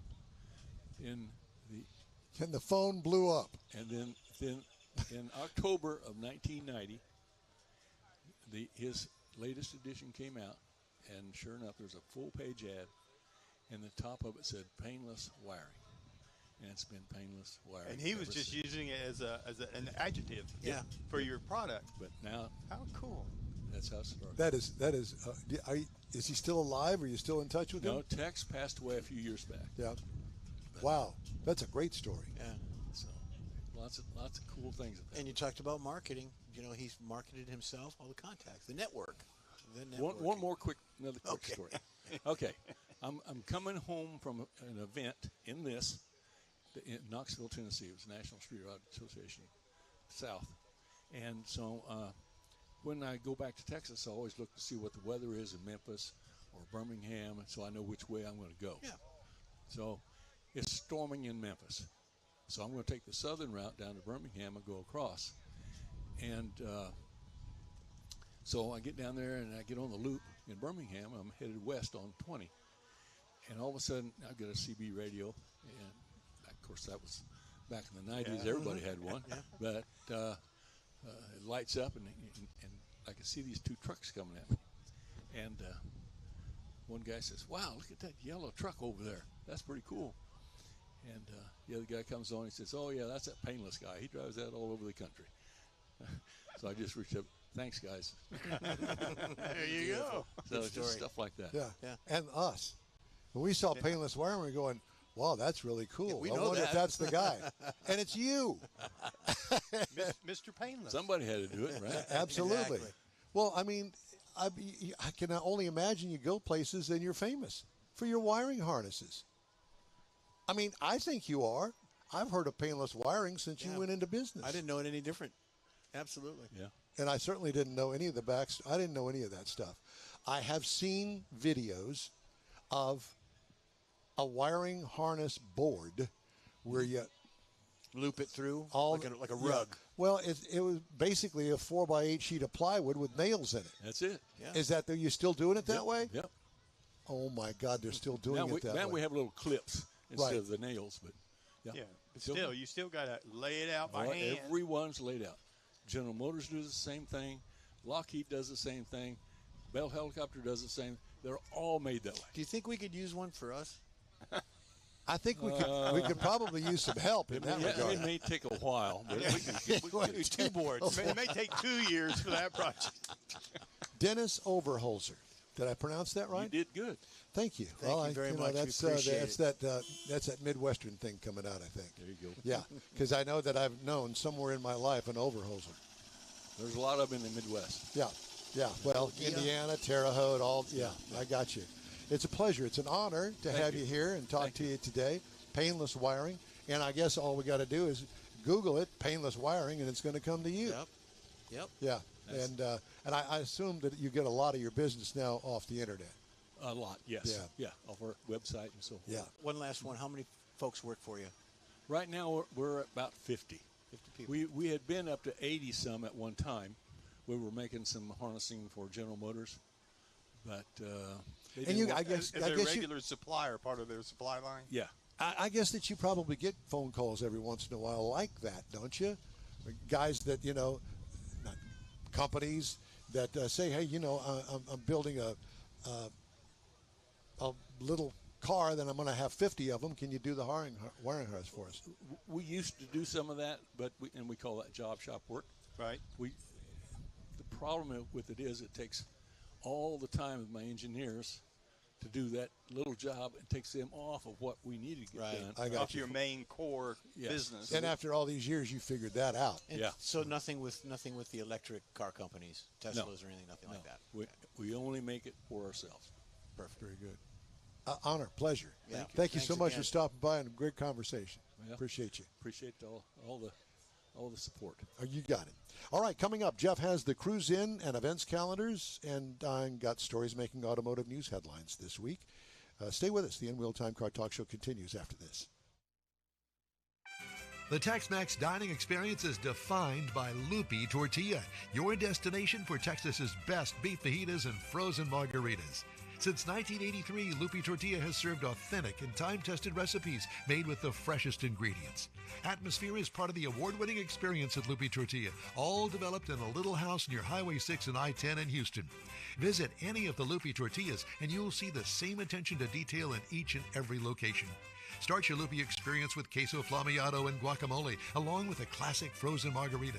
Dine on famous Lupi beef and chicken fajitas or pepper shrimp brochette, or a fish or vegetarian entree, and finish with a scrumptious flan for dessert. Find Lupi Tortilla in Houston, College Station, Beaumont, Austin, San Antonio, and Dallas-Fort Worth. There's a Texas location near you. The recipes are authentic and time-tested. The ingredients always fresh. Lupi Tortilla. Eats pretty good. Join the In Wheel Time Car Talk Show as we hit the road for a live broadcast from the 51st Annual Lone Star Street Rod Association State Run at Hewlett Park in Granbury. This once-a-year rolling car collection takes place June 12th through the 14th. Check out hundreds of classic street rods, vendors, giveaways, awards, and family fun. Best of all, spectator admission is absolutely free. In Wheel Time will be live from Granbury Saturday, June 13th, 9 to noon. Get all the deets at lssra.com. Your car is a direct reflection of you, so don't be satisfied with color fade or a dingy, dull appearance. Get rid of those terrible automated car wash scratches. Gulf Coast Auto Shield is your save-the-paint company. John Gray and his team of detailing experts can help your cars finish without a full repaint. Searching for real experts in window tint or windshield protection? Gulf Coast Auto Shield. Dash cams, radar detectors, Gulf Coast Auto Shield. Got a new car? Get it protected as soon as you take delivery. If you don't know which of the multitude of protection products to go with, John Gray will give you an honest opinion and won't sell you something you don't need. John will help you understand the many options and pricing right on the spot. He's your guy to have your ride looking its best and protected too. See the state-of-the-art shop yourself. Free tours anytime. Gulf Coast Auto Shield is easy to get to, located just south of the Southwest Freeway on the Sam Houston Parkway. Gulf Coast Auto Shield, full-service luxury car care today and online at gcautoshield.com. Gift giving should be meaningful, and we have an idea. A hand-painted custom illustration of your car from one of the nation's leading artists. Now you can get one or a car show poster customized for you, a friend, or a loved one. Bill Seitz will be happy to guide you through the process. No matter what the day, birthday, anniversary, or any day, an Autographics custom illustration adds an extra touch of class to any home. Call Bill today, 832-922-0963. That's 832-922-0963. Howdy. Oh, wait, that's somebody else's line, Yeah, isn't that's it? It's the somebody In Wheel Time Car Talk Show. Today, coming to you from the Lone Star Street Rod Association State Run Car Show at Hewlett Park in Granbury, Texas. All right. Just ahead, guests from today's event. Plus, we'll have some of our regular features, including some of the recalls. I'm going to do my review of the Subaru Outback. And we're also going to have the Sold Car Weekly Roundup. Are you ready, George? Are you ready, Jeff? Yes, they are. Two Jeffs. Two Jeffs, both Yeah. them. Yeah, and whoever else that wants to join in. What about Nerd Sneely? What's the Yeah, them. the Yes. Yeah, them. Thank you for leading me down that dead end road. Yeah, whatever. Okay, well, welcome. To we the need Inroad video Time guy. Car Talk Show. Gonna do the videos. So I guess David's going to sit over there. Oh, But well, whatever David the can sit over case- there. You can sit anywhere you Sit want anywhere, to, David. David. That's right. Howdy, along with Mike out of this world, Mars, we always need more Jeff Zekin. Chief Engineer David Ainsley is with us. I'm Don Armstrong. Glad you could join us today. So we are going to do this as a courtesy to all of those that have perhaps a relatively new car. This is our this is our recall list. Okay. And here we go. You ready? Recalls this week. Land Rover Range Rover, Land Rover Range Rover Sport, and the Range Rover Velar. Hope I pronounced that right, for 2026. The seatbelt warning system may malfunction. It's being recalled. We also have other ones called the hardtop may crack and detach. In other words, break in two for the Ford Bronco for 21 and 22. I think those were the first years, and I think that they've had problems with those early tops since they went down the assembly line. First of all, it was the fading color. That was one thing. The color would fade. That was a gel coat thing, I think. I think Could so. have been. Yeah. Anyway, they recalled that. Well, they're recalling it again because it may crack and detach from the actual vehicle itself. Okay. Let's not go too far from Ford Motor Company because the Ford Escape and the Lincoln Corsair for 2026 is being recalled because of a rollaway risk. The car. Wait a minute, Martha. Did you put it in park? Yes, dear, I certainly did. Well, I it put on the rolled emergency away. brake too. Well, there it goes down the highway, all by itself. That kind of thing. All right. GM. Now it's a real mystery to me. There's a lot of vehicles involved in this. Incorrect front wheel hub bolts.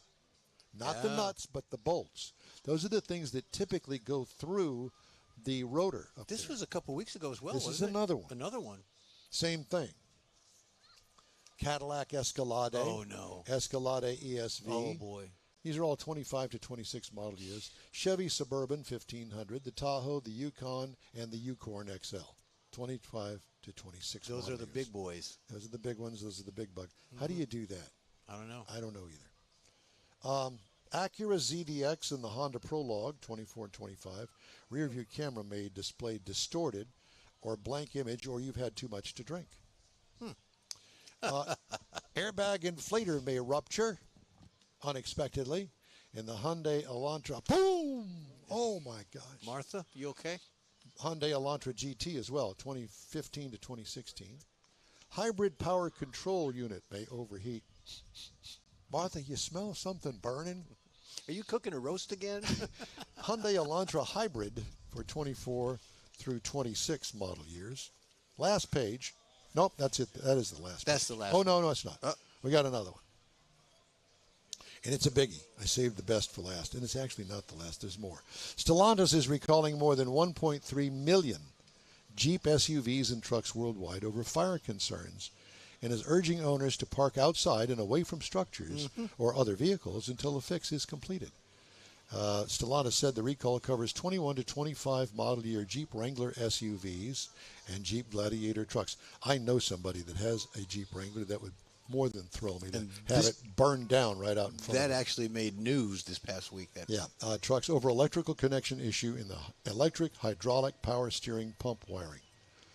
Where's Mr. Painless? Yeah, where The automaker said the issue could, in rare circumstances, cause combustible materials to overheat, potentially leading to a vehicle fire. Not funny, but funny. Stellantis said it was aware of customer assistance records and field reports of at least 72 fires that may be tied to the issue, and one injury. Burnt my finger. Recall includes nearly 1.08 million vehicles in the United States of America. Yikes. Yeah, really, if it's only 72 so far, that's a pretty small percentage. Okay. So long as it's not one, you're not one of the Yours. 72. Exactly. Hyundai Ioniq 25 to 26 model years, the 5 and the 9. Loose rear suspension fasteners. You're going down the road, and all I can think of is there goes the entire rear wheel assembly out from underneath the car. The car jumps up into the air, and it winds up over there in the ditch. It's something out of a 1940s cartoon. Yeah, Yes. exactly. Keystone Cops kind of thing. And I know it's not funny to those people that have those vehicles, but it's funny to me. And if you are one of them, give us a call. Info at inwheeltime. Yeah, and I'm sure that you can reach us from your hospital bed. Forward collision avoidance system may activate brakes unexpectedly. Oh, my God. I heard this one too.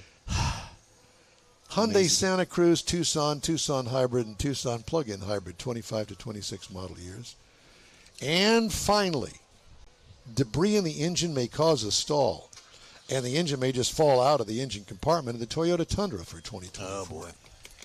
Not good. You know, I keep Debris. hearing different things about debris in the engine. I don't understand that. Apparently, they're not, I guess they're sand-casted originally.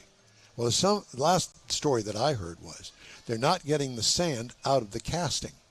So it goes down not all of it anyway. Yeah. Because, It there's doesn't have to all be those a little lot. holes and It doesn't have creases to and be a lot. crevices and Yeah. not oil galley per se. Anything.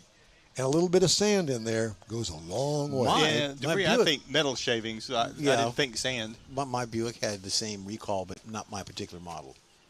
But that was not too long ago. Well, yours darn. was Chinese, man. Yeah, mine's Chinese made. And every time Which I it drive won't it, be much longer. well, every time I drive it, 30 minutes later, I want to drive it again. Yeah. I knew it was coming. I just couldn't figure out how.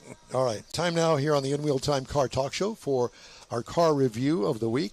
I had a chance to drive the 2026 Subaru Outback.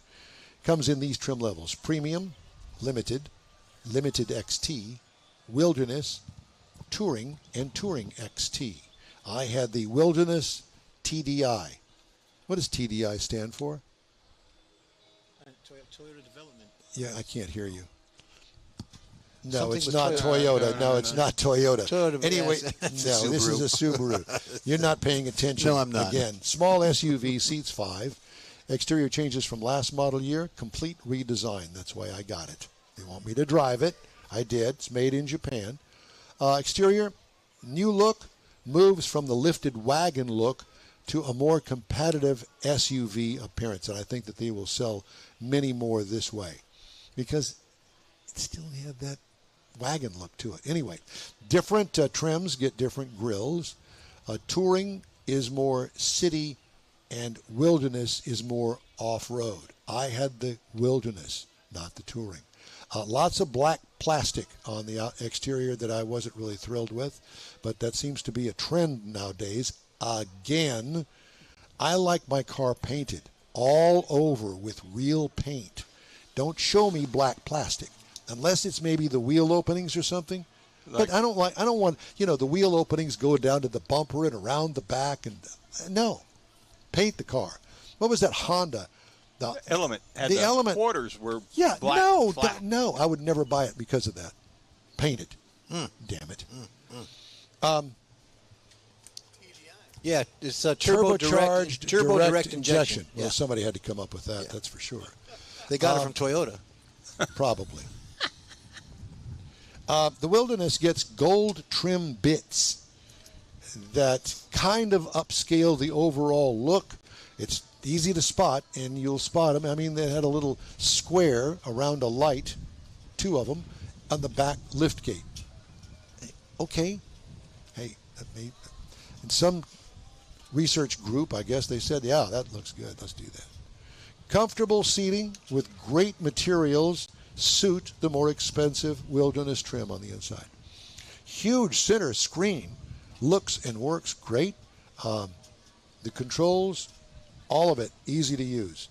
Cargo, small with the second row up, second row down, opens it up. Just a typical SUV. What I like, the overall design and functionality gets high marks in my book. What could use improvement? Look at it, take a test drive, and find something I couldn't. There you go. That's what I said. 2.4 liter turbocharged 4-banger, 260 horsepower, 277 pound-feet of torque. Now, this is the upscale engine. The other one doesn't have as much horsepower. Get this one. 8-speed automatic transmission, tows up to 3,500 pounds. Pretty good for this. 21 miles per gallon city, 27 highway for a combined of 23. I got 26.3 over 416.7 miles. What I liked about it, plenty of power once it gets wound up. What could use improvement, a little bit of a turbo lag. I wasn't thrilled with that. Ride and handling, in typical Subaru fashion, ride is superb. What could use improvement, nada. Pricing. Base trim price is $44,995. Price is tested $50,535. That's a little on the high side for me. Base model price starts at $34,995. That's more like it. Competitors. Honda Passport starts at $44,950. The Mazda CX-70, $42,750. These are all competitors. VW Atlas, $39,310, which was kind of surprising to me. Next week, I'm going to review the Jeep Grand Wagoneer. This thing was monstrous. It was a monster. It was big. It was beautiful. It was a big one. It was a big one. Big one. Matter of fact, I think we saw one going down the highway. We did. We saw a couple. Yeah.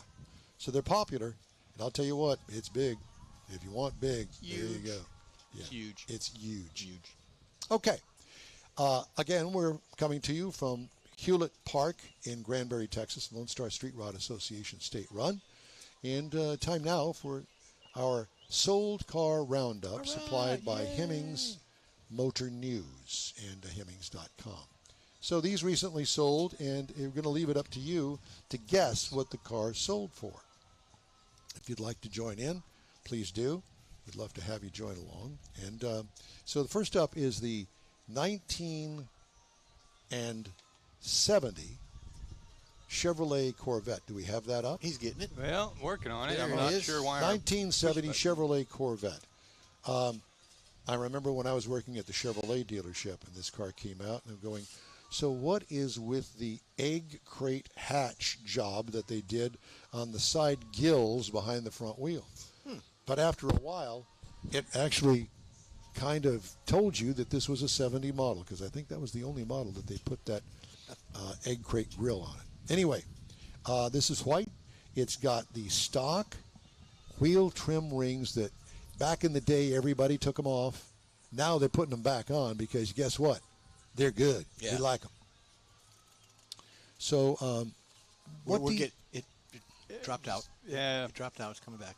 Okay. Working on There it. it is. You're going to have to live with that. Yep. Okay, so we don't have all of the detailed pictures of it, but this is the best picture that we have. This is a 70 Chevy Corvette Coupe, and it has the T-tops. How much did it sell for? At auction on Hemmings, online auction. All right. Jeff Heitzman says $55,000. Okay. George says $24,999. I say 27. Really? Yeah. You said that? I just did. David, did you want? Well, he can't see it, can you? Okay. Could you? You're on the Well, playing if he playing was on your phone with if he it was like a on little Facebook girl. or YouTube, Yeah, you could see it. That's right. Or you could come sit down Okay, here. what do we got? Who's got this one? So that would be you, Jeff. That car sold for $27,038. If the car's in good shape, which I guess it is, that would be okay. I wouldn't give the 38. I just do the 27.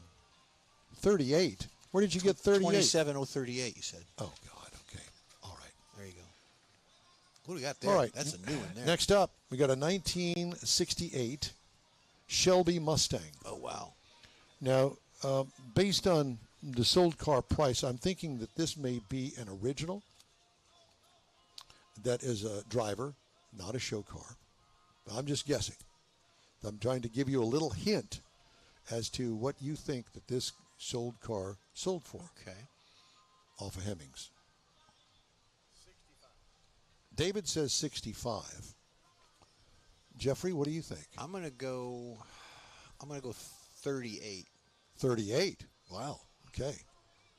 Anybody else want to put their 2 cents in? I think Mike's working on it. Not seeing it yet. I thought maybe Candace Okay, well, it's was sold gonna for jump in here. $78. Oh. $750. Wow. I told you. I had the 8 right. This surprised me a little bit, but didn't. Next up is the 2002 Chevrolet Monte Carlo. This is a Dale Earnhardt look-alike without the numbers on it. It looks like it's clean. It's got the correct paint job on it and those 2002 wheels. It's obviously a two-door. It looks like a street car to me. How much do you think that sold for? I'm going to say 18. I 18. think I'm high. I think I'm way high. Okay. David, would you like to guess on that? 14. David says closer. 14. I think that's closer, Dave. Yeah. Do we have anybody else that wants to chime in? No, I think we've got a little connection issue so it's causing them to come in a little bit slow. Okay, well, this particular car sold for There you go, Dave. $175. Yeah, you bought one, I bought one. Yeah. Okay, next up, this is a Mike Mars car. Where are we at here? A 1965 Plymouth Valiant convertible. I would drive that. I would too. Okay. You know what I'd do. John Hovis does not have one of these in his collection, I can tell you that. Well, it's not a big block. So. Is it a slant 6? Did they do Yeah. the slant 6 in 65? No, there's a V8 in that thing. No, there's no V8 in It that. looks- that looks like a V8. Okay. Could Well, you be. go with I can't that think then. of it. It could be I'm a going to go with the slant aftermarket. 6. All right. Could be an aftermarket. 65 Plymouth Valiant. What do you think it sold for? It's the convertible. It looks like it's completely stock. Probably a repaint and probably a new interior. How much? I'm going to go 12 grand. Jeff has got 12 grand. David's got 3,500. That's what he said. Well, it's not your era, so I get that. It's not his car either. George says $699, and Jeff Heitzman says $35,000. What do you mean $699? $699. That wouldn't even be George, worth. he's frugal today. It wouldn't even be worth. He's frugal. Putting in a bid on that. Frugal George. It sold for $17,325. Oh, Okay, we're halfway that was through. close. Coming up next, I'd do this. This, ladies and gentlemen, is a 1970 Chevrolet Chevelle. There's one like that across the road behind us, but it's orange. There's a silver one over there, There's too. a I silver think. one. This Yep. is a white one with an orange stripes down the center, and it looks like it may have cowl induction. I'm not sure. But at any rate, it's a nice-looking car. I like the body style. There's everything I like about it. How much did it sell for? 70 Chevy Chevelle. I'm going to go 42. David, are you looking over my shoulder? They're pretty 32. popular. Okay. Anybody else? If you want to join in, do it. Jeff We'll- Heitzman says $24,000. It just came in. Maybe George is coming in behind him. Okay. Well, it sold for $42,000 even. Wow. Jeff, I I think bought two. Jeff, do I need to step back? No, so I'm you not can't- looking at that. Okay. Next up, a 1976 Jeep CJ7 with the round headlights in it. Oops. The 76 Jeep CJ7. It's got the hard top. Don't know if it comes with the black regular soft top or not. I'm going to go 11. Okay, David says 10. 10,000. I Jeff said says 11,000. Anybody else? Going once, going twice. Here we go. It sold for $18,900. Now, I will say this. It does have custom wheels on it. It's got a winch in the front, special bumper, all that.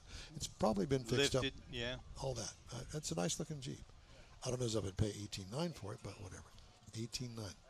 All right. Here's one for the crowd here to tow the really cool car that they brought. 1990 Ford F-150. Didn't you tell me that you're working with a radio station? We're in North Carolina, David? Yeah? Well, this would be the station pickup truck. Short bed, standard cab. No. Well, I'm not even going to say that, but because it's somebody's and it's worthy. It's red. Can I get the year again? What year did It was you a 1990 Ford 90. F-150. Okay. It looks like it's got the factory optional wheels on it, Yeah. the aluminum wheels on it. I say 12. $12,000. 12,000. Oh, David says 10. Heitzman says 19,000. Well, you know what? Heitzman's closer than you guys. 16.8. All right, now last one today looks like it could be shown here. but it's not, we don't think. This is a 1958. Yep, double headlight. Step side, 3100. LS. So is that a 3/4 ton? Or is that a 1 ton? A 3100. No, that is a 1 ton. Yeah, You're right. It's a 1 ton. yeah. So it's a heavy duty. Heavy duty. Probably got a V8 in it. It's got Yeah, a LS. Probably something like a 265. No, it's got a. No, I think it's got an LS in it. It really does. And it's got aluminum covers. All right. Well, I will tell you that it is not cheap. Okay, I'm going to say 45, and it's probably 45. low. It's probably okay. low. Okay. David? 39. David says 39. Anybody George else? says 12.9. Oh, George, come on, man. So this car Heisman sold says this 14. truck sold for $47,250. Somebody wanted this. Yeah, somebody wanted that truck. Yeah, so there's that. Okay. I think that we've run through everything. We need to take a quick break. The N-Wheel Time Car Talk Show coming to you today from Lone Star Street Rod Association, Hewlett Park, Granbury, Texas. It's the state run, and we're going to take this break, and we'll be right back. Stay with us.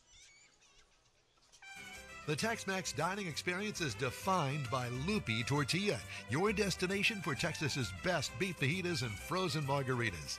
Since 1983, Lupi Tortilla has served authentic and time-tested recipes made with the freshest ingredients. Atmosphere is part of the award-winning experience at Lupi Tortilla, all developed in a little house near Highway 6 and I-10 in Houston. Visit any of the Lupi Tortillas and you'll see the same attention to detail in each and every location. Start your Lupi experience with queso flammeado and guacamole, along with a classic frozen margarita. Dine on famous Lupi beef and chicken fajitas or pepper shrimp brochette, or a fish or vegetarian entree, and finish with a scrumptious flan for dessert. Find Lupi Tortilla in Houston, College Station, Beaumont, Austin, San Antonio, and Dallas-Fort Worth. There's a Texas location near you. The recipes are authentic and time-tested. The ingredients always fresh. Lupi Tortilla. Eats pretty good. Apple or Android, In-Wheel Time podcast can be found everywhere, on the stream and through downloads. Whether you're on the road or at home and searching for a fun car talk show, give In-Wheel Time a try. Honest new car reviews, fun, informative interviews with real car people, weekly automotive news, features like Jeff's Car Culture, Mike's Driving Destinations, all on In-Wheel Time. Check us out on SiriusXM Podcasts, iHeartRadio, or while you're shopping on Amazon through Amazon Music. InWheelTime.com has a list, so check us out. Welcome back to the In-Wheel Time Car Talk Show. If you're just joining us, you're saying, well, wait a minute, they're not in the Dual City Studios today. No, we're not. We drove 5 hours from the Houston, Texas area up here to Granbury, Texas, the back way, because we kind of prefer that. It's more challenging. Definitely Well, it's challenging. a nicer view. You're not concrete with Or nothing on or it. the 45 traffic. Yeah. And Raceway 45, I Yeah, love it. and this is through the hills, the windy roads, the chicanes, the curves. You better think you're lucky stars if you're on 45, because, that highway, nobody knows this yet. I'm telling you. It's about to be expanded all the way, beginning from downtown Houston into Dallas, Texas. Yep. Yeehaw. Do you know what that's going to mean? That means that You're going to be my screwed, blued, and my tattooed. grandson might be able to drive it. And you don't even have a grandson. Not yet. I did want to mention this story. Every week they put on Automotive News, where we get our news from, what the average price of a car is. Well, for the longest time, it sat at 50 grand. Yeah. Longest time. Guess what? Not anymore. Oh. In the past 3 months or so, and I haven't mentioned this, in the past 3 months or so, it has shot up now to $51,649, the average overall price of a vehicle today. So let me give you these figures. $51,649 is today's average, all segments. 30 days ago, it's gone up $698. And from 1 year ago, it's gone up $1,941 1 year. Man. And I got the other segments, but every segment here has gone up. So let's see.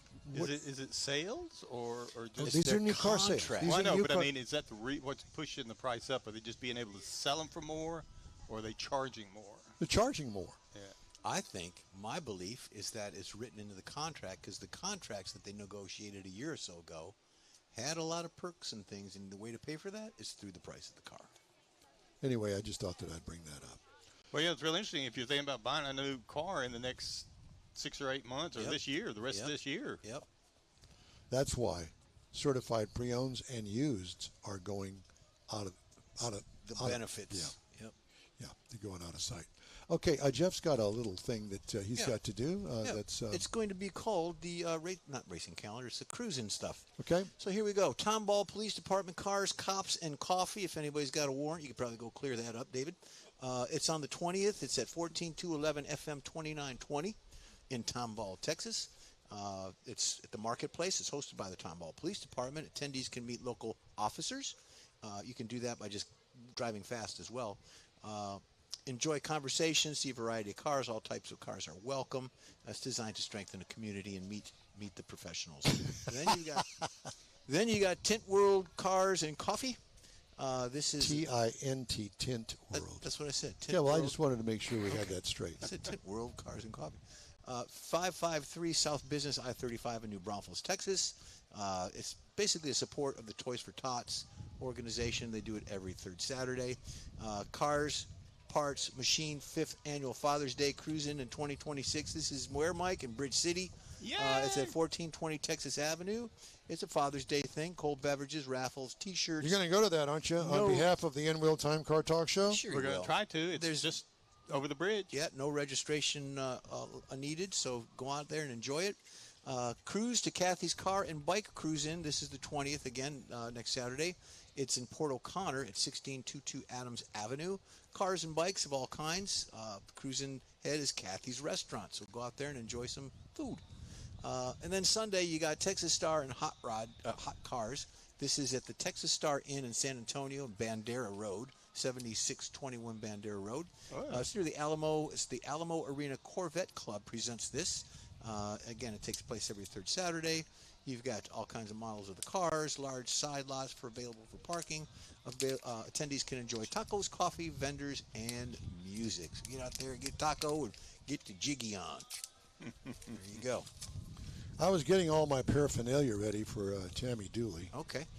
Because I have my bottled water that has the nice, there you go. It's a little koozie. 51st Annual State Run. Lone Star Street Rod Association, 2026. Very nice. Granbury City Limits, USA 250. So there's that. See that? Mm-hmm. Then we have over here, you have to read this. Oh, okay. Put your glasses on. I got my glasses. It says Granbury, Texas. It's got some cars in there. Yeah. It's got a Granbury logo on the he's door. got another one. He's got another one. That's Lone Star Street Rod Association, LSSRA, for a good time call. No, that's not on there. And 51, it says. 51. This is the 51st annual. 51st. So I just wanted to brag about the fact that I've now drank the Kool-Aid. You have two holes in your shirt from putting the buttons. Yeah, there's that. I'm hoping it's going to heal up after it gets through. Just put some ointment on it. Get some some cleaning done, which we'll need because it is warm, but it's not unbearable. No, it's not a breeze. Oh, correct. With this breeze, I think it's pretty nice as long as you're out of the sun. Yeah. Well, we're going to fix that. Here shortly, because we're going to be in the sun as we get. And I think what we need to do, we're going to back the truck up right here, and we're not going to touch anything on here. We're just going to shove it all in there. I brought my hat, so we get back to Nederland, just hit the brakes real hard in reverse, exactly. And it all slides out. That's right. So, okay. Hey, if you'd like to get in touch with us, shoot us an email. The address is info@inrealtime.com. Did I hit the button early? There you go. Apparently so. Of you, so don't be satisfied with color fade or a just let it run because you don't want to back up now. Terrible automated car wash scratches. Gulf Coast Auto Shield is your save the paint company. John Gray and his team of detailing experts can help your cars finish without a full repaint. Searching for real experts in window tint or windshield protection? Gulf Coast Auto Shield. Dash cams, radar detectors, Gulf Coast Auto Shield. Got a new car? Get it protected as soon as you take delivery. If you don't know which of the multitude of protection products to go with, John Gray will give you an honest opinion and won't sell you something you don't need. John will help you understand the many options and pricing right on the spot. He's your guy to have your ride looking its best and protected too. See the state-of-the-art shop yourself. Free tours anytime. Gulf Coast Auto Shield is easy to get to, located just south of the Southwest Freeway on the Sam Houston Parkway. Gulf Coast Auto Shield, full-service luxury car care today and online at gcautoshield.com. Gift giving should be meaningful, and we have an idea. A hand-painted custom illustration of your car from one of the nation's leading artists. Now you can get one or a car show poster customized for you, a friend, or a loved one. Bill Seitz will be happy to guide you through the process. No matter what the day, birthday, anniversary, or any day, an Autographics custom illustration adds an extra touch of class to any home. Call Bill today, 832-922-0963. That's 832-922-0963. Paging Dr. Howard, Dr. Fine, Dr. Howard. Kind of. It's the NWL Time Car Talk Show today, coming to you from the Lone Star Street Rod Association State-Run Car Show at Hewlett Park in Granbury, Texas, owned by Tammy Dooley. She doesn't own it. She owns it. Does she? Yeah. Just ahead, Tammy Dooley. Granbury Department of Everything Department.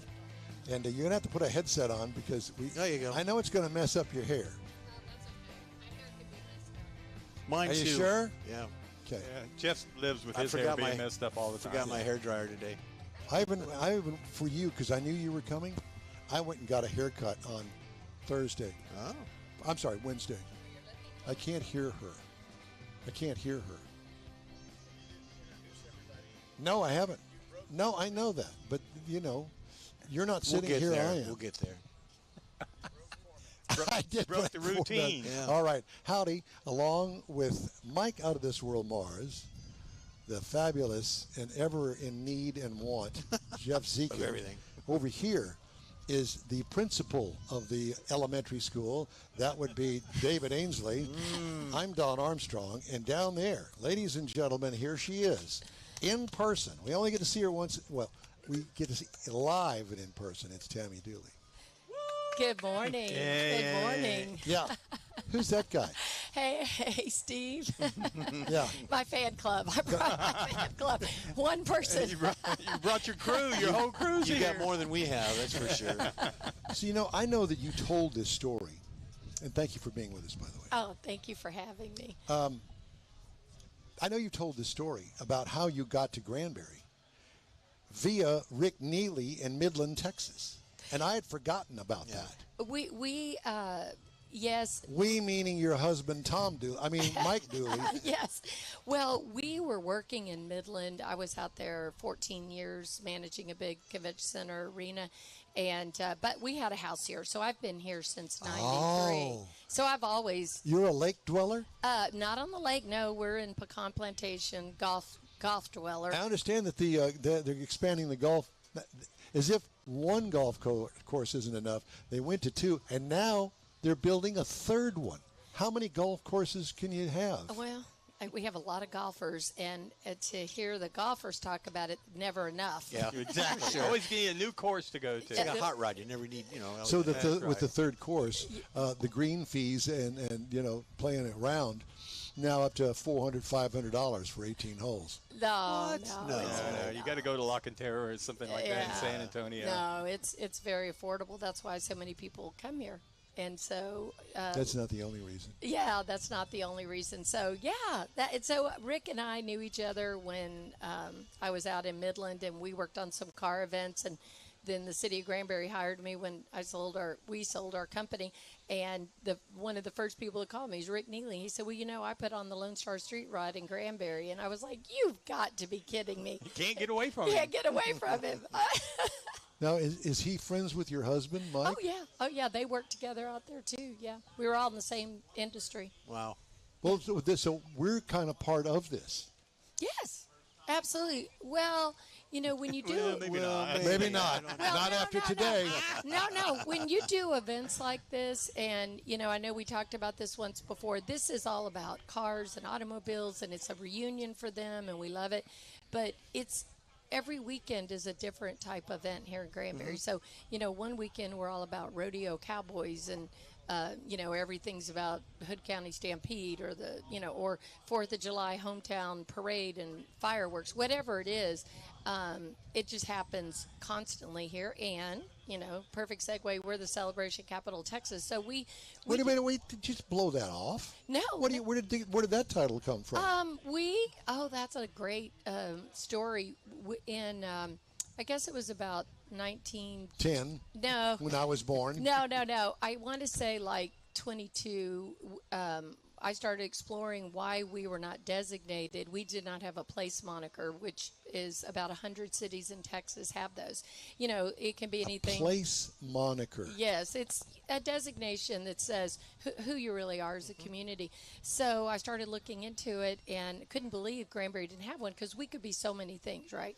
And so long story short, you have to go through the legislature to make this happen. It has to be sponsored by a senator and carried through the process, by a rep. And so we pulled the whole community together and said, who are we? And, you can't be one of the other 100 names. True. So true. you have to rule all those out, and then you have to really establish who you are. And, a lot of people, they have something like the pickle capital in Mansfield or, whatever. I always say that it's unfair if you have a vegetable or a fruit because that's just, obvious. And you're asking for trouble with Don Armstrong. That's what you're asking for. Right. And if you're very smart, you pick something that represents all year and not one day. Not harvest season for the Strawberry Festival in Poteet or something like that. Exactly. So see, those and people recognize those. So we formed anyone who wanted to be part of it came together. We had brainstorming sessions. We talked. We narrowed it down to like 3 different things. And the thing that kept coming back was festivals and events, because we do more than our fair share for a city this size. And this lady that, in the room, her name's Stacy Howell, worked for an air conditioning company, says, well, what about celebration? And you literally could have heard a pin drop, and everybody said, that's it, because we could have been the monarch butterfly capital. There's so many things we could have been. But anyway, that was it, because people come to Granbury to celebrate everything. And so we went through the process with the legislature, and Shelby Slauson, our representative, carried it through, and we are officially now, since 23, the celebration capital of Texas. And literally people called us and said they were so jealous. Why didn't they think of that? And you took our name. Yeah, one of my friends in McAllen called and said, they do a lot of festivals, and they said, that's just not right. We're the celebration capital. And I said, no, you're the South Pole of Texas, and you're stuck with that forever. Take that. Rub it in a little bit. But they were just, congratulating us, but also. We're going to celebrate jealous. You didn't get the name. But, like Mineral Wells is the wellness capital. All the different cities are different things. And so I actually help cities sometimes when they're not they don't have an identity, and I explain to them the process of how you go about it, and it's cool to see somebody get that designation. Yeah. Perfect. Why does Lone Star Street Rod Association keep coming back here? Well, I think there's a lot of reasons. And again, they've been here 10 years. So I was fortunate when I started working here that they were already here. They, I believe, they came from Fredericksburg on their last city. It's all about how you treat an event. You can promise them the moon to get them here, but if you do not continually let them know how valued they are, then deliver, then they can go anywhere they want to go, and we recognize that. We never take it for granted that they're here, or with any other event we have. We know that they have choices, so we do a lot of things to incentivize them. We offer all the services we're capable of, like making sure the park is pretty and making sure that it's available. They have first ride on this date every year. And we actually have, if you saw, there's a farmer's market up at the Langdon grounds. They had contracted this throughout the whole summer, and when they contracted it with us, we said, that's great, but you cannot be there this weekend. because this weekend is all about Lone Star Street Already Ride. set So up. it takes a commitment from our city and our staff to make sure that people like this are their legacy events, they're protected. We supply extra things for them, like the porta potties and all the different things. The little necessities. Yeah. Yeah, I heard that Rick was talking about a meeting that y'all had on Friday to talk about things and getting the local businesses involved in it. True. We have a unique event we do every Friday. It's called Rise and Grind. And it is probably the best thing we do for our community. When I started here, the complaint I kept getting was nobody knows what's going on. Like, these events are still happening, but nobody knows what's going on. So the locals don't know. The locals, which events are coming, yeah. Exactly, or they hear about them after or the week of or something, and they're, I've always said it's all about communication. So we started this little event. It was a Friday morning get together, 9 o'clock. Everyone's invited, visitors, residents, businesses, especially events to promote themselves. And they're all invited. It's free. A different sponsor is every week brings donuts or something, and then we have 2 sponsors that take care of coffee and water, so it doesn't cost us anything.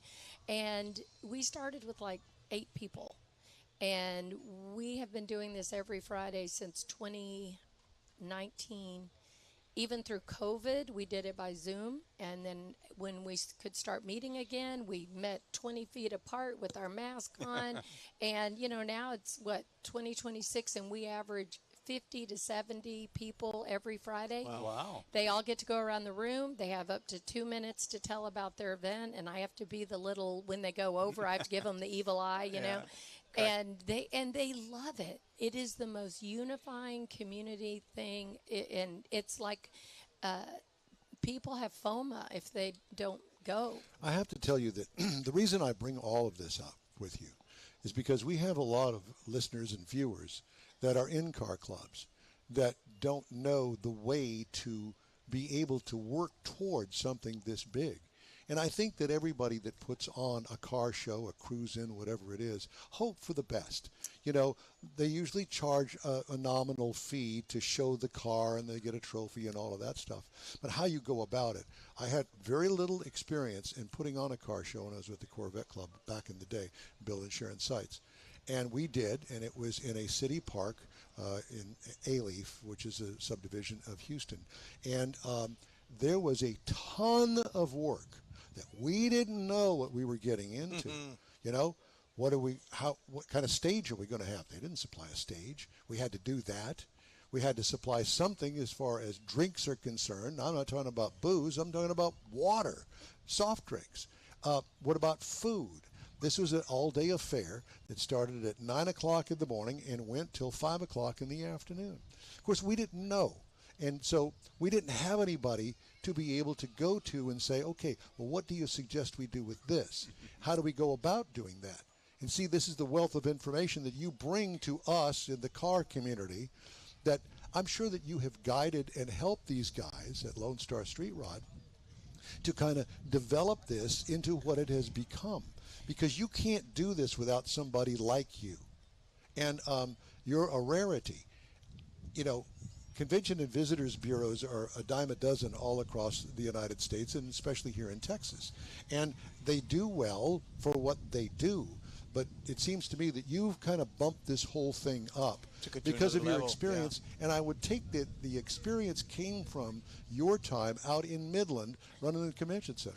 Well, thank you. I will tell you, and I could talk about this for hours, and you are right in that, I've done this my whole life. I've been in events, and so I understand the impact of events into a community. The disconnect that events don't understand is letting people know that and how to communicate that to a tourism bureau. Usually they go in and just say, hey, I want some money or some kind of incentive to help. The key is to, first of all, go to a city that wants to do business with you. Go to a city that is going to make it easy. Find a champion. That welcomes you. If they're not wanting you and they're not looking for business, then right there is your clue. Don't go to that city.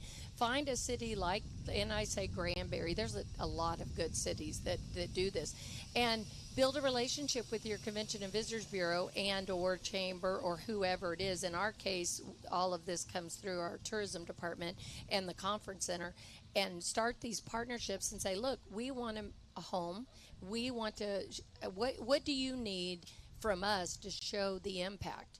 And then once that relationship starts, if you have a good CVB, they're going to be your best advocate and friend. And that involves, and you can ask Rick Neely this, I mean, it involves money, services, support, stage. Anything this car club wants, we're going to provide. And why are we going to do that? Because we don't want them to go back to Fredericksburg or go back to wherever. We want this to be their home. So we have to give everything we can. And, you know, it's an incentive package that can be done through many, many ways. It can be discounts in hotels. It can be, you know, cash funding grants. It can be advertising opportunities. It can be swag, like I brought you swag. Oh, and, you know, it can be all the great things. And this relationship has evolved so much that we even get to do a trophy for a winning car. You know, we don't know anything how to pick cars, so we just pick the prettiest one. You like. Yeah, but you know, this is part of our family too. So if he wasn't happy or this group wasn't happy, they would come to us and tell us and give us an opportunity to make it better. So, and I love talking about this. And you are right. I am surprised at how many CVBs just don't see the value in that, but a lot of them do. And You talked about your Friday conversation with the community company I'm with. We're part of Eastern Fort Bend County Chamber of Commerce. Once a month, they call it Conversation, Coffee and Convos, Conversation and Coffee. Yes. And all of the chamber people that are willing to go there, they do support that, and they do have the coffee and donuts and things like that.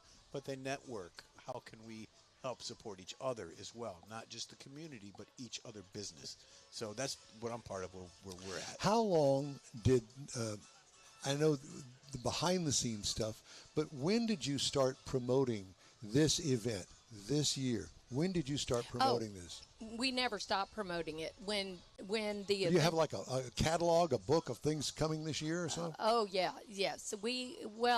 Our website gets over 1 million views a year. Visit Granbury. Wow. Visit Granbury.com. And we have all of our events. So events that are on the same dates every year, like this event immediately books next year. I mean, we already have it on the calendar, but immediately we contract it. And then it goes on our event calendar, and as we get updated information throughout the year, we drop that into our website. And then we produce printed material. We see 6,000 people through our visitor center a year. You know, it truly is about understanding that each event brings a significant amount of impact. If you drive through Granbury right now, you see all the cars, you see all the people. They're staying in hotels multiple days, several hundred hotel rooms, and they eat in the restaurants. And so if I were to go to pick a restaurant downtown, go in there and ask the owner, so what kind of impact does a Lone Star Street Rod have on your business here today? They would be forthcoming and say, oh, yeah, we love these guys. Or, you know, I really haven't heard from the person that I thought I was going to hear from, but the whole place is full. Yes. No, if anybody doesn't know they're here this weekend, they're living under a rock. Because, I mean, you know, we have a street banner up across the street that says, yes. Welcome Lone Star Street Rod. And sometimes we put up billboards welcoming them here. We've been promoting it at Rise and Grind. Rick came yesterday and brought a car. It's all on our event calendar's website. We send out an email. Electronic signs out We here have for the convention electronic center. signs. We send out an email every Friday that has upcoming events for months and months and months out. And it's been on there, and that goes to 14,000 people every Thursday. So, and then it's all over social media, and our social media is huge. So, it's a great event, and see, all that is free because that's a service Visit Granbury provides, and it should be the same way. So Visit Granbury's got a budget. Oh yes. Yeah, you have a budget, and I mean, does Street Rod Association pay you? No. This is free. We do everything free. Part For- of the for them. support from the city to them. Yes, it's part of our support. All of our advertising and marketing is free to all of our events. So you have a budget from the city. Yes. Okay. I'm a city department. Heavily, a big part of our budget is through the hotel occupancy tax, and that's the tax that is collected off of hotel rooms. Sure. And so, and then a lot of our budget comes from the Lake Granbury Conference Center revenue. And then the city also realizes the value of the impact of tourism, so they actually do general fund transfers. So I operate about a $2.7 million budget, which, is public knowledge. So that money is to generate tourism right Which back. generates revenue to, Joe's Bar and Grill Right. and the Piccadilly Cafeteria and whatever. Whatever. And our return on that, our total direct travel spending revenue back, according to the state of Texas through Travel Texas, is $58 million. So we're investing 2.7 To get 58. And our direct travel impact back into the community is 58 million. And in the county, it's 80 million. So when you can speak to the truth to those numbers to your community and your events, then show what they do. They take on a whole different language. don't Exactly. they? That's how you speak tourism to a community, and that is the Well, strength of events. But it's a great destination. You got a huge lake here that runs, I think, all the way from the South Pole to the North Pole. Yes. And 21, 22 miles. 28 miles. 28 28 miles. miles. There's a It's song, growing. 26 miles going across the sea. Anyway, we love talking to you. And thank you for having us, as you always do. We appreciate you. And a great event, and we love coming. And it's a great story to tell. And I don't know, I'm hoping that our car club members and people that are interested in this sort of thing gain some knowledge from what you had to say about how to go about things like this. Well, if anyone ever wants to ask that, I am happy to have that discussion. I just finished my year as president of the Texas Association of Fairs and Events, and I was fortunate enough to be president over all the events in Texas and fairs, and including Montgomery County Fair, my good friends down there, and so it was really cool. And so I am an event lover, and I just realized that. So if anyone ever needs help with event advice, give us a call, or our association, someone will come And out. don't try to get her at home on the weekend because she ain't there. No. Playing golf. That's Probably it. playing golf. Tammy Dooley, we love you. Thank you. Thank you. We so much. appreciate you. Thank Yeah. you, guys. Thank you, guys. Thank you. Okay, you're invited to join us next week for our live show, 10 to noon Central Time. Listen and watch on inwheeltime.com, Facebook, and YouTube. If you miss it, you'll be able to connect through a podcast from your favorite podcast channel anytime. In Wheel Time continues from Hewlett Park and the Lone Star Street Rod Association here in Granbury right after this. Stay with us. The Tex-Mex dining experience is defined by Loopy Tortilla, your destination for Texas's best beef fajitas and frozen margaritas.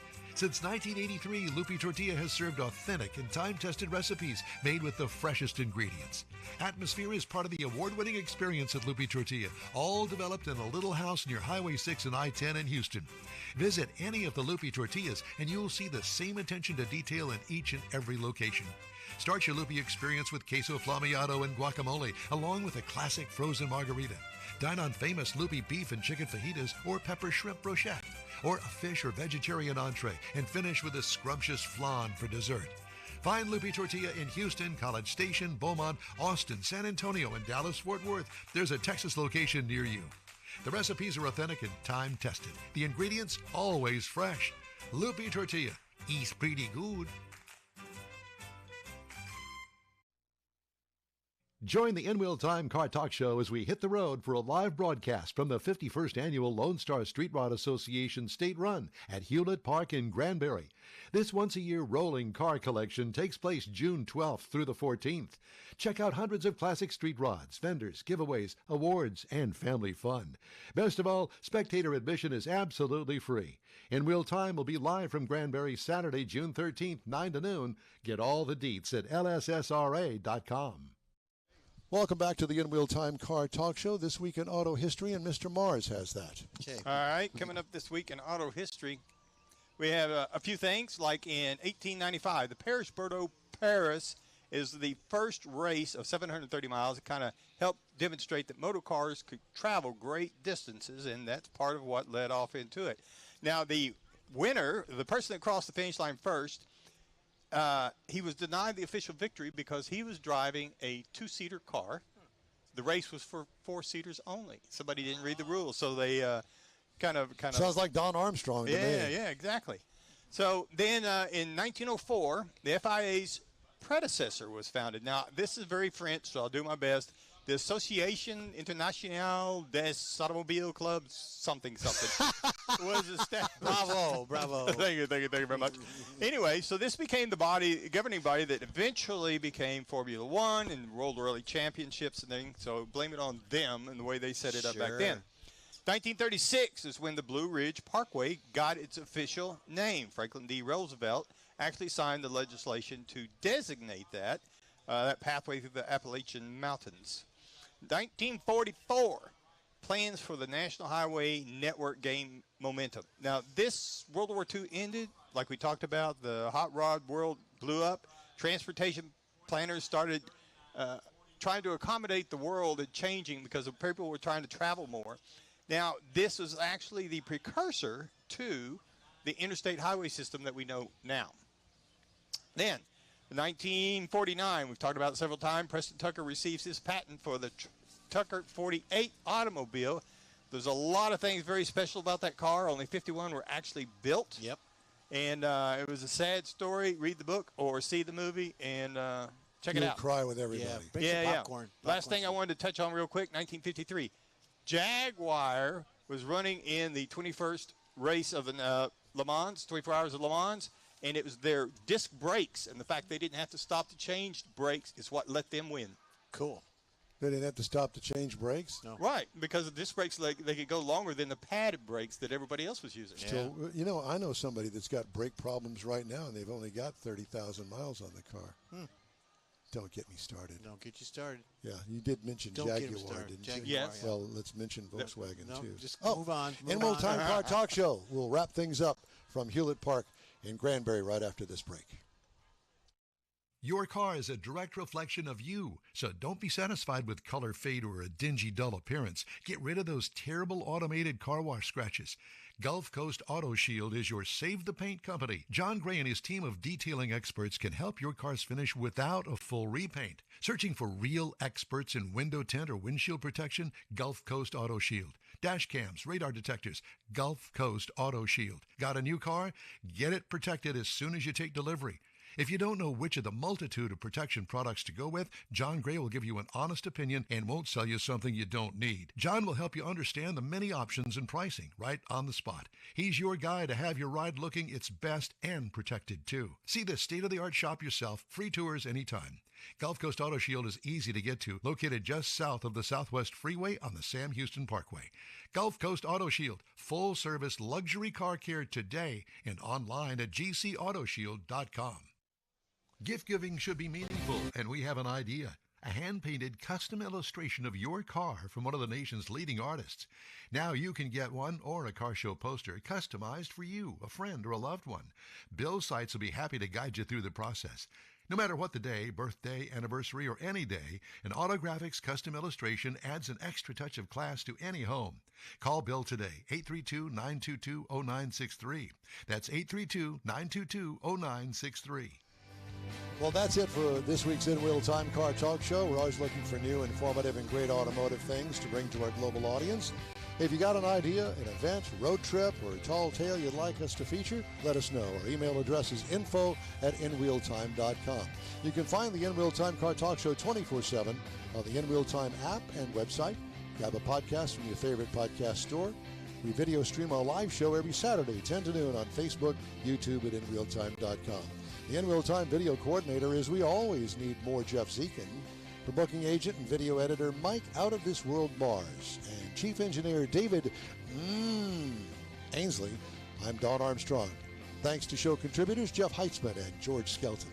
Be sure and join us next Saturday where you'll find us back in our Jewel City studios. We hope you'll join us. Thanks to the Lone Star Street Rod Association for another job well done on their state run. Have a great, safe trip home. We'll see you next week.